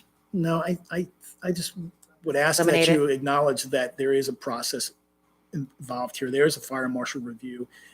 It's not necessary or practical to make it part of your deliberations up front at this stage. That So, buildings can be made safe no matter how close they are. You're applying the basic code and the purposes of the code. okay, Madam Chair, yes. I have one question. Chris, I thought earlier you said that the state fire marshal doesn't always, let me put it the other way. A state fire marshal is going to look at every comprehensive plan that comes through, so that we don't ever have to worry about this being an issue. I mean, I'm concerned about the safety thing too. I don't want something to go through only to find out later that we made a mistake, because I don't have a clue what the fire standards are. Yeah, for a multifamily type of structure, a public accommodations use like a hotel, a school, yes, you're going to have state fire marshal reviewing it. I don't know if a restaurant requires a fire marshal review for the building permit stage.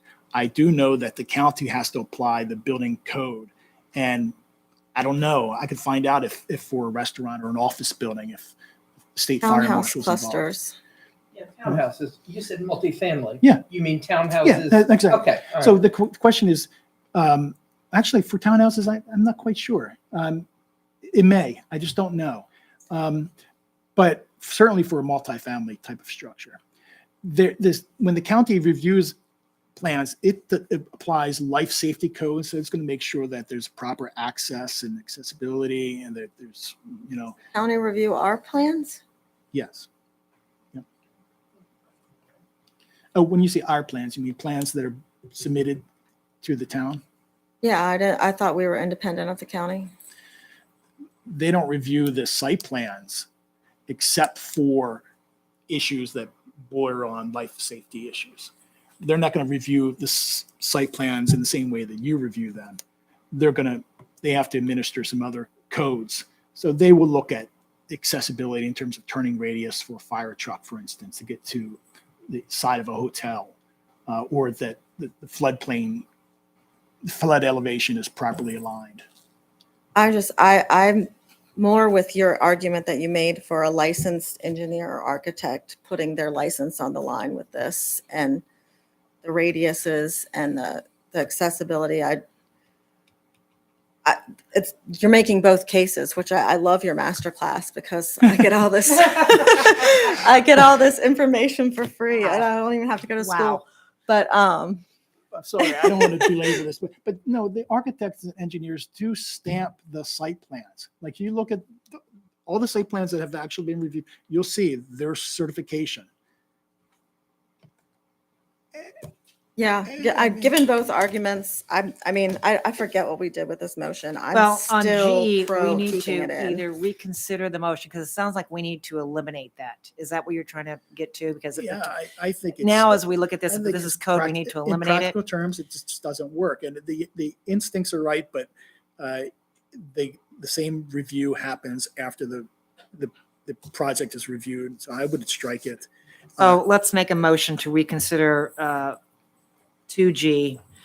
And I would move to reconsider it and eliminate 2G. Have a second. Second. Any questions about my reconsideration of this motion? Okay, all in favor? Aye. Opposed? I was afraid I was going to see that. Okay, so that's a vote for the county fire marshal is reviewed the plan showing, and we move on. Okay, I'm going to have to move on. I'm sorry, everybody. But it's an important subject. I think we need to discuss it. It's everybody who had an issue with Does it. it happen on single-family houses as well? Okay, number So that's why we need it. number 3, building setback from streets. Family houses don't come to.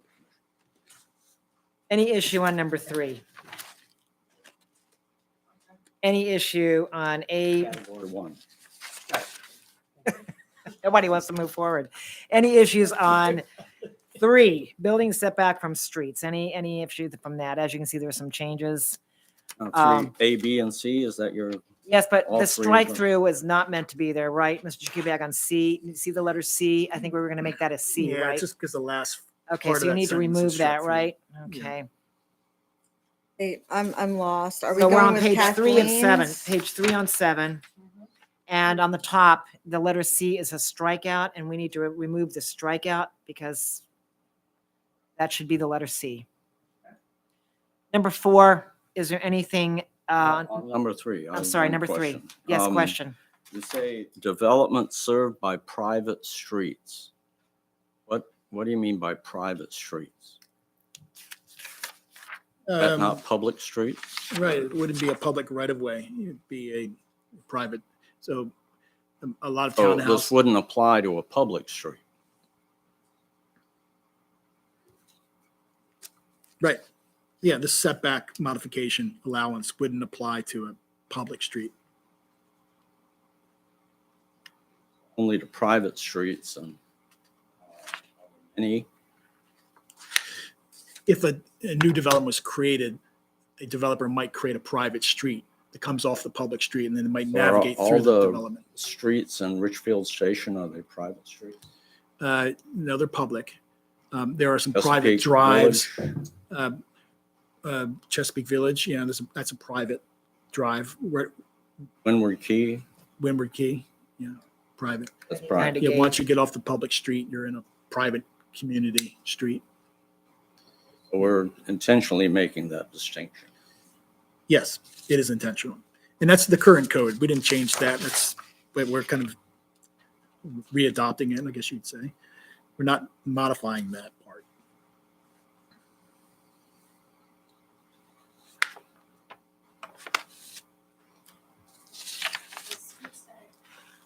The streets that are being put in for Richfield Station for the new development, would they be private or public? I believe it's public. Yeah, for that last townhouse section, that's a public street. So what's the setback from a public street? Um,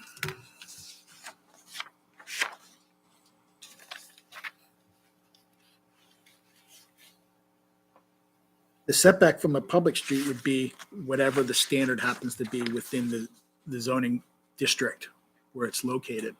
And so within, Oh, give me an example of where I find it in here.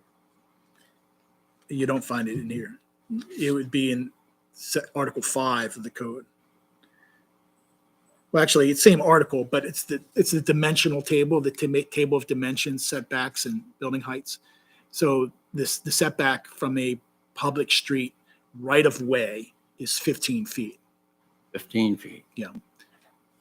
That's regardless of the district that it's in, RV1, RV2, Richfield Station, 15 feet everywhere, right?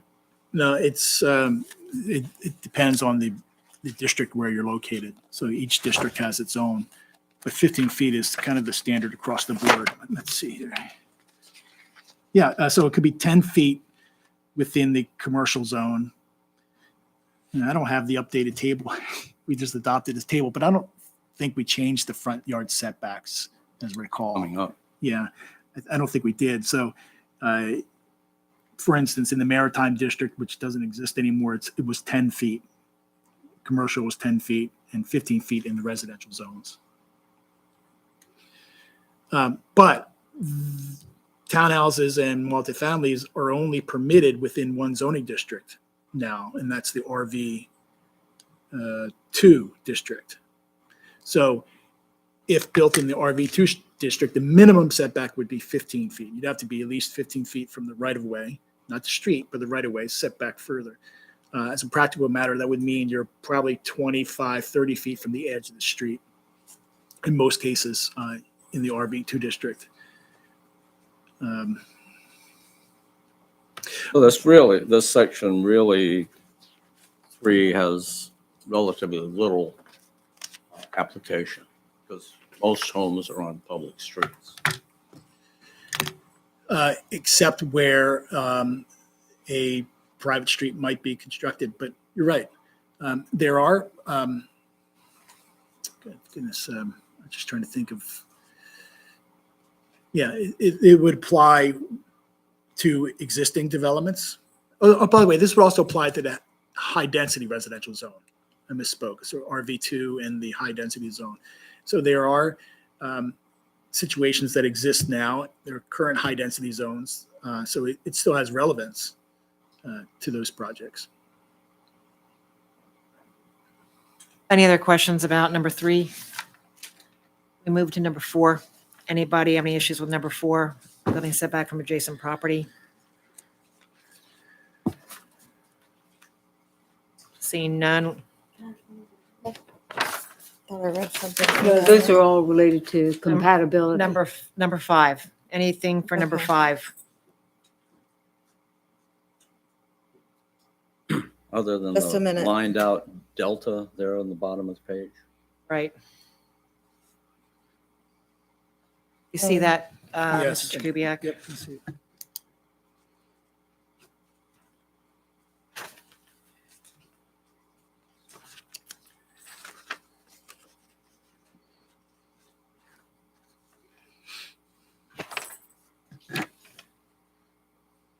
The concern that I have with the 50 dwelling units, Mr. Jakubiec, is it possible for somebody to buy up?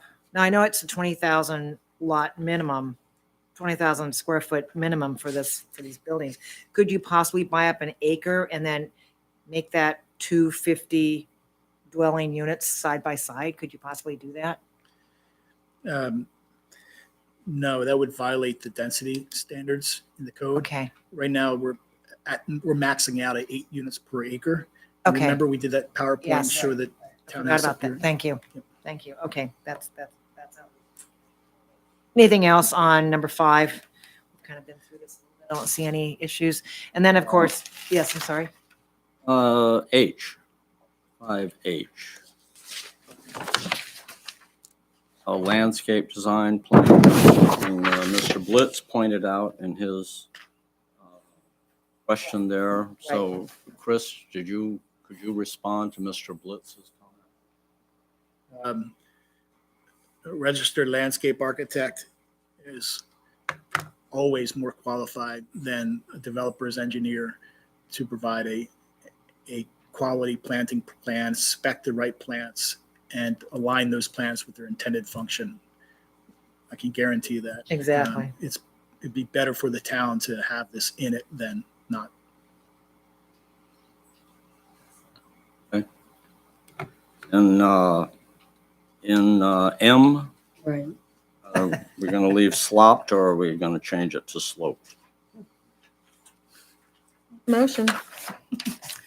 Somehow I think we It's don't need a changed. motion on that one. Okay, now we're going down to 6, parking. I know Mr. Blitz had a lot of questions about the parking. So now the one thing I know he did not like was the 2.3 parking spaces. But I do have reference from other towns that 2.5 is now a current code for 2-bedroom townhomes and multifamily. So I've got it from, actually, I just randomly picked out a town, and one was in Washington, Mill Creek, and it had 2.5. So I don't think we're too far off on that, if we're off at all. The only comment I had was listening to the discussion at the last meeting.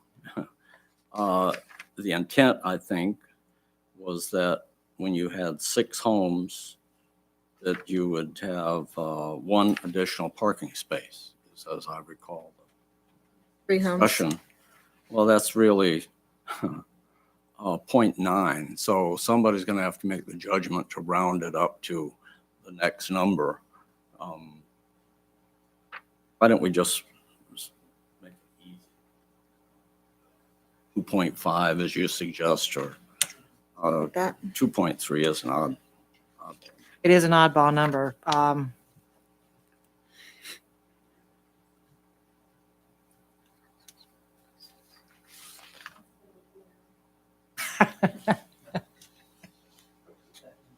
You want to make a motion to change number D? I'll make a motion to change D to read multifamily and townhouse developments must include, the change would be 2.5 parking spaces per dwelling unit. In addition to any required handicap accessible parking spaces, if the planning commission finds that the specific occupancy of the proposed project warrants a reduction in parking, the requirement may be modified. What does modified mean? That may be reduced? Obviously, because it's Really? not, I mean, they can increase it anytime they want. They don't need permission to increase it, so may be reduced. So my motion would change modified to reduced.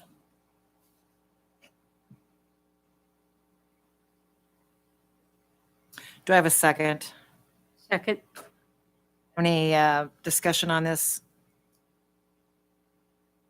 I'm just a little, as I'm rereading, I'm concerned a little bit about reduction in parking. The requirement may be modified. I am concerned about that because I'm thinking, wow, they just have to come in and go, wow, we don't have enough room, and what are we going to do? And then everybody's going to just go, okay, 1.5 or what? I could just see an easy change on that if we don't. I think that the word finds, Larry, can you help out with this? Isn't a finding something that you make a determination based on, and we specifically related it to occupancy? So I mean, I don't know how else we accommodate, like Chris's suggestion was, of a nursing home that might not need as many parking places depending on their occupancy. Question is about the definition or the use of the word find. Like findings, like Finding is general legal term that a body like ours makes comes to some conclusion based on the evidence presented to it. So I think that's the appropriate. Yes, I agree. That's, there's some discussion of removing that in some places, and that was the verification I was looking for, that finding is an important word. Okay. All right, so we have a motion to change 2.3 to 2.5 in number 6D as in dog. Let's raise your right hand if you agree to this motion. Raise your right hand. Okay, everybody's in favor of making that change. Okay, anything else? We have E, F. Okay, now he also talked about the tandem spaces. But I tell you, when I've ever seen tandem spaces, they are always just used for one because nobody wants to shift cars around and they're always parking on the street. So I find that tandem spaces are akin to just saying one space and everybody else has to park it somewhere else. So I like number F, actually. I think, I don't know if anybody has any issues about the tandem. Do you know what tandem spaces are? Okay, you know. National Harbor and Okay, so, okay. Wharf, they're difficult. Madam Chair, Yes, can we go Reagan back Center. to D? yes. Commissioner Brown wanted to change modified to reduced. Was that still included? It was? I know that. I Opposed? thought it was, I wasn't clear. That it was included. It was, Yes. okay. Yeah, it was. Because I know that Thank you, yes. we had a second on his Yes. first by Jan, and then we had a second on his reduced by Kat, so. Yeah. Kathleen. Thank you for clarifying that. Good. So we're talking about 6. We're still on parking, 6. We are. 6B, I'm trying to visualize what's going on here with the 10 feet or 10-foot minimum landscaping. Is that part of the 25 feet? So, or this on private streets or public streets?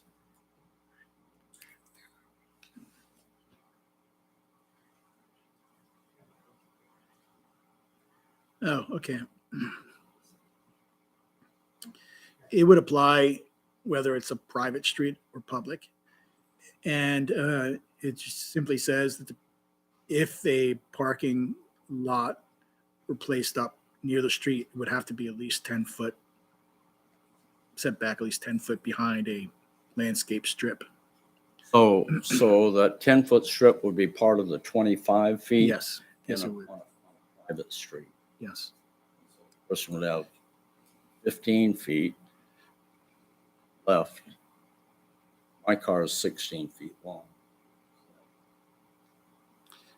How you maneuver to get in there? But that is the minimum setback. So Yeah, if you yeah. want So to they'd have put to parking move up the front, house back. you put the building back. Yeah. That was no question. Okay.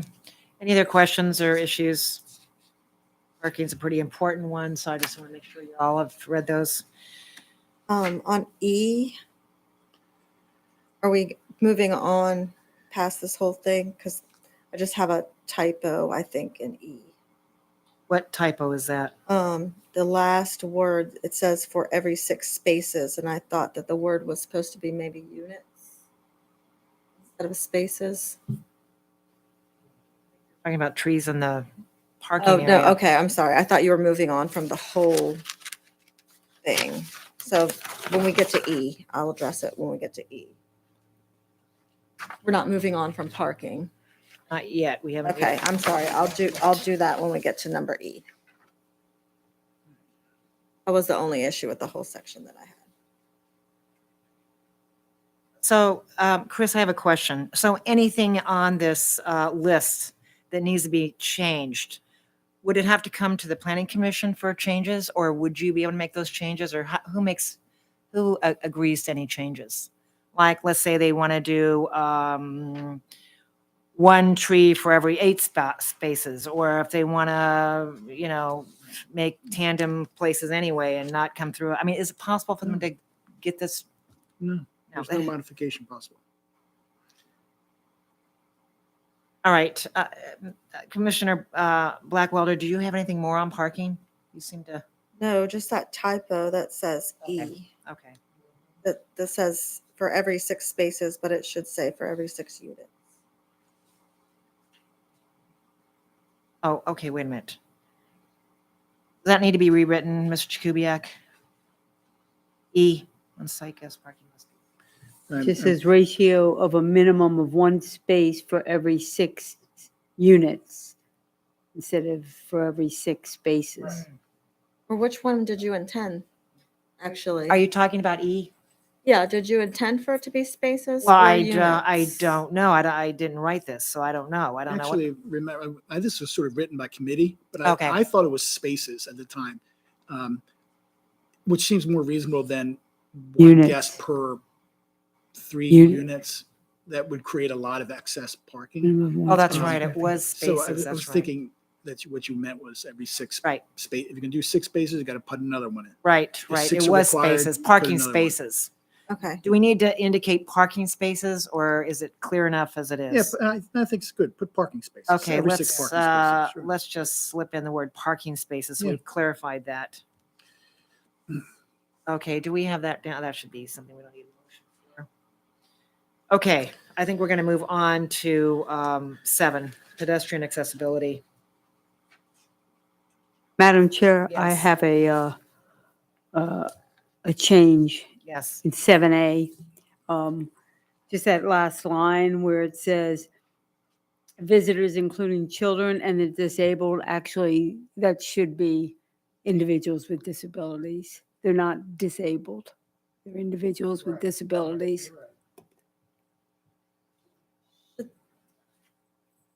Can you say that again, Kathleen? It's, the language has been changed now. If you want to say it's politically, this is politically incorrect. People are not disabled. They are, it refers to a person as being disabled. You refer to the person, so it should be actually an individual with disabilities. So that there's an actual person. They're not just looked at as a handicap. Exactly. do we need a motion for that, Madam Clerk, or can we just, you want to make a motion for that, please? Sure, I'd Just make love su- to. I'm going to make a motion for number 7, pedestrian accessibility, 7A, that the word disabled be removed and we have the addition of individuals with disabilities. A second. Any discussion? Okay. All in favor? Raise your right hand. Aye. Aye. Any opposed? No.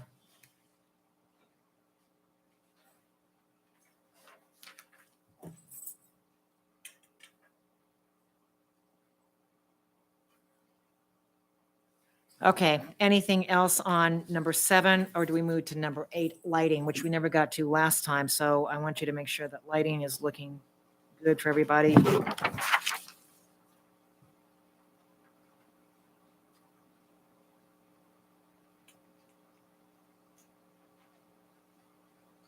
Don't really know. I'm just trusting that lighting's looking good. I don't even know what to assume based on right, but yeah. Okay, I don't see any concerns or issues with lighting. And we have number 9, sustainability.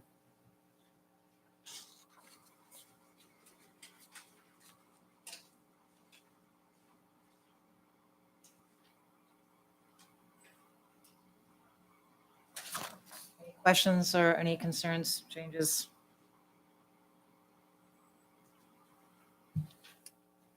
Yeah, Chris, can you explain your thinking on this building orientation?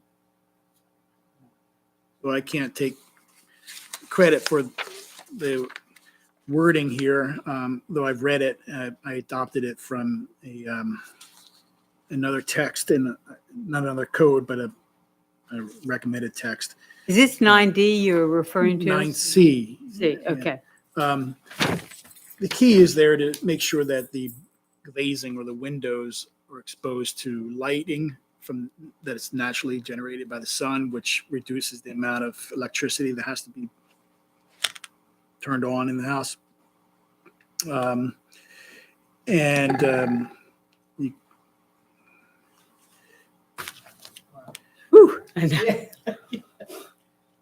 Wow. So you want to really get into this? No, I don't think we need to do that tonight. It's way Thank past you. my grade level. Thank you very much.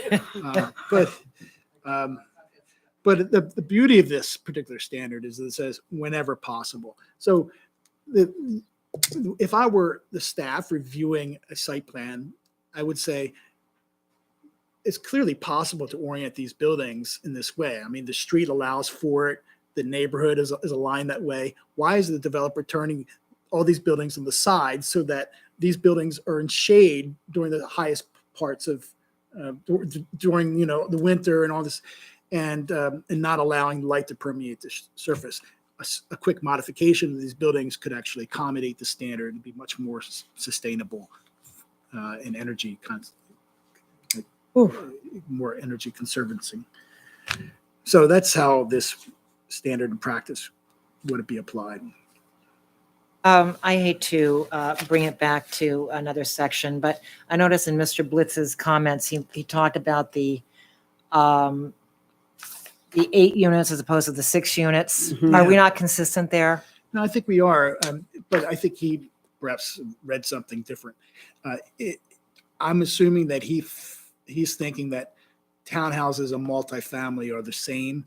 We've said townhouse blocks have to be 6, but we've said multifamily could be 8 units in a multifamily. It could be more than 8 units, but you have to demonstrate something. You have to meet conditions, but so that's all that's about. I think we've done a good job. I would like to look at 9B, please. Yes. Site lighting fixtures shall be energy efficient, shall utilize LED lamps for energy efficiency and long lamp life, and have photosensitive timers. Is there any possibility that we could add solar in here? Well, solar is the power source. LEDs are the light, the Yeah, and energy if we efficient don't have lights. sun, we could have possibly no lighting. And be solar powered where possible or something. We could add solar powered when possible. A lot of the new properties out west are all being required to have solar on them, but talk about a cost.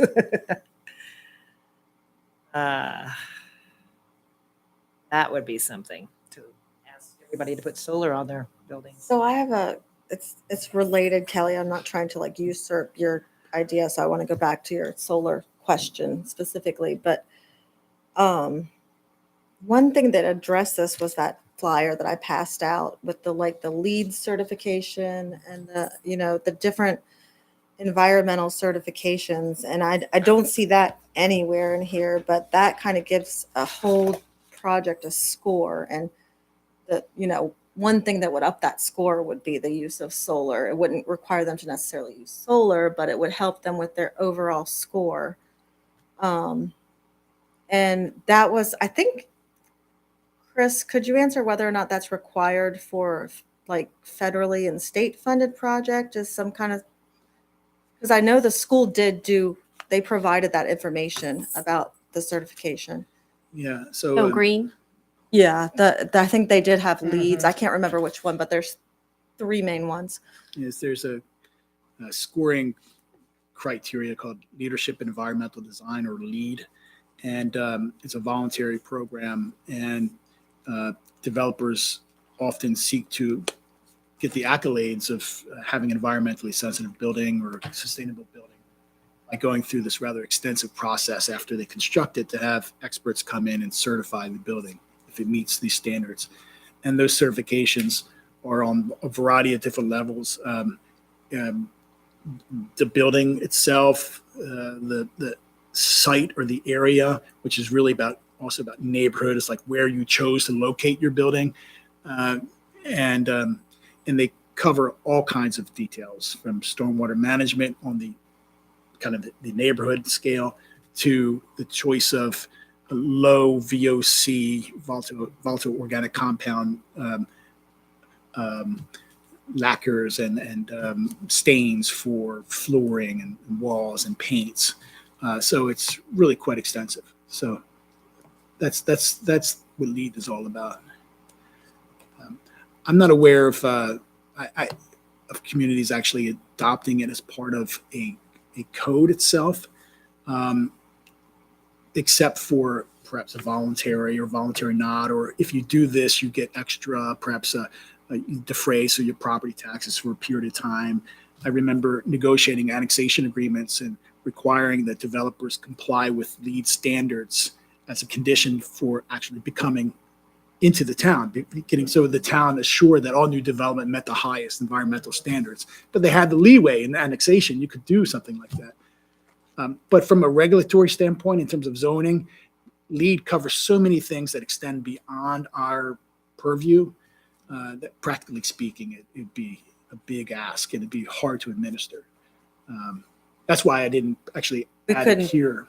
require like a bronze certification at least, or a, couldn't do that? No, I mean, there you're basically, you're sending someone off to get some other type of review and then coming back to, it would, I just don't think it works within the sort of the regulatory framework that a municipality has and all that you have to administer. And it's really expensive. These reviews are not inexpensive. We're talking tens of thousands of dollars or more. In fact, you could find that out by contacting LEED and actually asking them. It's a whole industry that built up around this standard. People are making their living generating these standards. Yes. Right. It's quite Who interesting. knows if this really is? So if you want it, you really have to incentivize builders to do that Yes, somehow. right. That's not our business, cutting the taxes, changing them. Okay, so I've asked the question thinking maybe it would help with your point, but it sounds like it's something that's not going to help. Okay, anything else on number 9, sustainability? Or When no? I go back to this building orientation, I'm trying to think, we have some lots in Richfield Station that have not been built on yet. So if this were the law, whenever possible, I mean, that means the builder would have to orient those houses possibly so the corner of the house was facing the street because the street is not aligned with this north-south thing. Yeah, yeah. Or Chesapeake Village, where the road winds around like that. You're going to get all the houses north and south, but the street is winding around. Yeah. It doesn't seem very practical to me. So the words "whenever possible" is like, that's pretty strong. If it's possible, you have to do it, because whenever it's possible, you have to orient your house that way. How about whenever practicable, or something a little softer to make it a suggestion and not a requirement? Yeah, okay. In both those conditions that you've described, the physical conditions have been established already by virtue of pre-approvals or existing developments or laying out of streets. But if Seagate or Chesapeake Village were developing now, a Richfield development could, Station still has some lots that have to be built on. but Those building permits haven't been approved. So whenever possible, they need to align those houses that way, right? well, yeah, I suppose, but the lots have already been established, so That's what it's the not. commissioner here says. I mean, Okay, that's right. That's what you said. Yeah, Right? read the So book. that's what it is. So, Wow. okay, practical. how many- Practicable, I think, is the right term. How many lots are we talking? I don't know, what you know. 32 or something, like that, 48, something. The lower Well- end of, In the back of the townhouses, or are we talking Streamwalk Way? no, you're referring to the townhouse because these all apply to townhouses and multifamily. They'll be right there on the trail too. On in. Yeah, it's the trail. Sure. But then this this only applies to townhouses and multifamily units, not to individual homes. So how many, I mean, we don't have any or very many lots available to build a townhouse or. So how about down near my house on 261 here? Got the open grassy lot that kids like to play football on. Right, Houses. right. So what's the orientation of those townhouses going to be? They would be oriented presumably east to west because of the lay of the land. So it's going to be difficult for them to have any orientation other than that. Whenever possible? You're saying the configuration of the land makes it difficult to do anything other than east and west. Right. This isn't saying, you know, if the configuration of the lot is on the plat, almost everything is platted in Chesapeake Beach already. Right. Right. So and we knew that when we passed this law. So we must have intended that regardless of the plat, you turn your house. Yeah. That would be my argument. Right. Did you want to make some change to that particular item or Well, I was just clarify it, saying, or whenever sounds like practicable or Practical. some softer word, to the extent possible. I mean, that's pretty strong language. So I unless you have I don't have a better word. I don't, and I think to the extent practicable or whenever practical are terms of art that are useful here. All right, I think so they're I'll make better. a motion to change the word possible in item C and item D to the word practicable. practicable or Practical? practical? How about Practicable. Why practicable? Why not practical? Why not practical? There is a difference in the meaning of those words. And it is? Practical is something that's is useful and readily implementable. Objective. Yeah, More practicable is it possible in light of the conditions that exist, or that's essentially. So it's a slightly varied. There's a variation in the terms. Practical implies something that's useful to you. This is practical as a binder. I can use this as a binder. So, but practicable implies a possibility given the limitations that present themselves to you. Okay, My so motion is practicable. the motion on the floor, 9C and 9D, change the word possible to practicable. Do I have a second? I'll second. Somebody looking up the word. Is there any questions about this or concerns about the changing the word? I think Ms. Butke is. I mean, I'm just reading, it says, be able to be done or put into practice successfully. That's practical or practicable? Practical. Practicable. In that sense, practical would be soft. My only concern is we don't normally walk around saying whenever practical. I mean, when you're having a conversation, you don't say that. Yeah, I I mean, do, practical. I have on occasion, yes. but I don't know what I'm saying because I just learned. I seconded practicable. Well, practical says likely to succeed or be effective in real circumstances, feasible.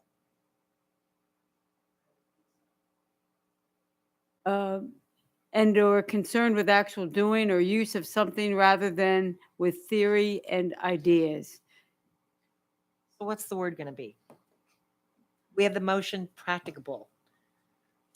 And we have a second for, we did have a second for practicable. So all in favor of changing the word to practicable, raise your right hand. There's four of us. Now, were you voting for it? 1, 2, 3, 4, Yes, 5. but we have one who's opposing, so we have, Who opposed? oh, I thought you opposed. Oh, she's for it. Okay, she's for it. No, Just I'm raise her hand. opposed. She's She's opposing. I'm She's opposed. opposing, so, You've been counted on, yes, sorry. and she's the editor, so I'm a little concerned about it now that I think about it. I'm a little concerned. Okay, let's bring this back. We have just concluded making changes to the amendment to Article 5, Section 290, 19M, Design Standards for Townhouses. Do I have a motion to transmit this amendment to Article 5 to the Town Council with the amendments that we have made? Do I have a motion? I make the motion. Okay, the motion is to transmit this amendment to Article 5, Section 290-19M, Design Standards for Townhouses with the changes made, with the amendments made. All in favor? Aye. Any opposed? No. Okay, so we got that completed. Now, we, of course, need to get on to our next one, but not tonight, of course, because now it's time to go home. But what we're going to do next time is you make sure that we read everything about the compatibility, because we're going to work on that. We're going to have a public hearing for that. Commissioner Barat really did a lot of extensive work on this. So if we could marry that one with Mr. Kubiak's, we're looking good here. So we're going to be doing that at the next meeting. Plus, what else are we going to be doing next? Poor guy. Critical area regs. So bring your notebook for the critical area. We've got to Yes. do that. Are we going to be looking then at tourist homes as well? Conditions for tourist homes. Might as I would well. like to bring that in. Priority, sure. And that's probably going to be a full load right there. First part will be the public hearing. First on part will be the compatibility. public hearings. And everybody, please note that Sharon and I, one of us, will send you the complete compatibility findings and compatibility section. The item that was on the agenda in October, we found that when the agenda for September was formulated, last 2 pages of that section was not there. And so when we went to post it online for the public hearing, only 3 of the 5 or 6 pages was actually available. So I don't want you reading just what was on this latest public hearing docket. The full, all 5 or 6 pages have to be reviewed. Great. So we'll make sure we'll send that out to you separately. And when will we receive that? We'll do it in the morning. Let's do it tomorrow morning. Madam Chair, Yes. I have a point, a logistical point. Yes. I will be out of the country if we are meeting in the, let's see.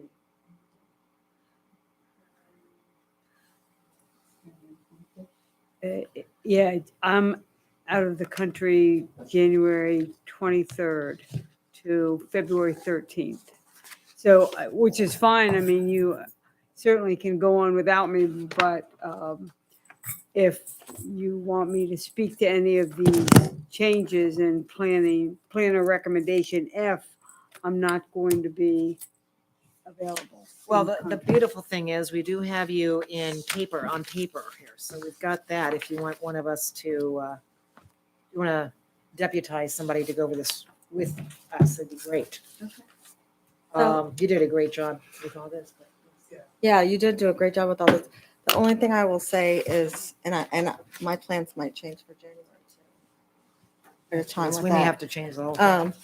But anyways, back to the topic of findings. Where you're removing findings, I just want to let you know up front that I would advocate that they went back in. Otherwise, we would have nothing to make a determination. So like my edit that I had brought for tonight was to just add and findings and determinations where you substituted. So I just wanted to tell you that up front so that Duly noted. you knew what I was doing. I wasn't, I like all your amendments. That was just the Okay, yeah, okay. little thing that I had wrote to myself. Okay. So I think at that point, we are ready to, if I have a motion to adjourn, I'll take a motion. A motion to adjourn. I have a second. Do I have a second? Second. All in favor? Aye. I did have a comment about Kathleen's. I don't understand, just for people to think about, number 5, which was on Chris's list, which the commission may hold a public hearing and may recommend, we can do that anytime. I'm not sure why we put that in. Okay.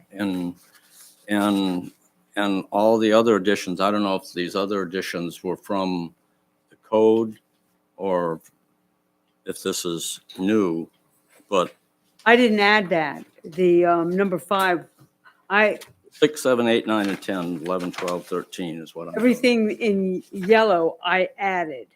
Right, it and that's what wasn't- if this seems like the specifics that we said in number 5, we can do this in the future. So I'm a little confused about, are we doing it now? Or are we kicking it into the future or what? So that was my thoughts on the subject. Hopefully, we're going to be doing this in January. Right. That is next year, so I guess that is a long way. So, yeah.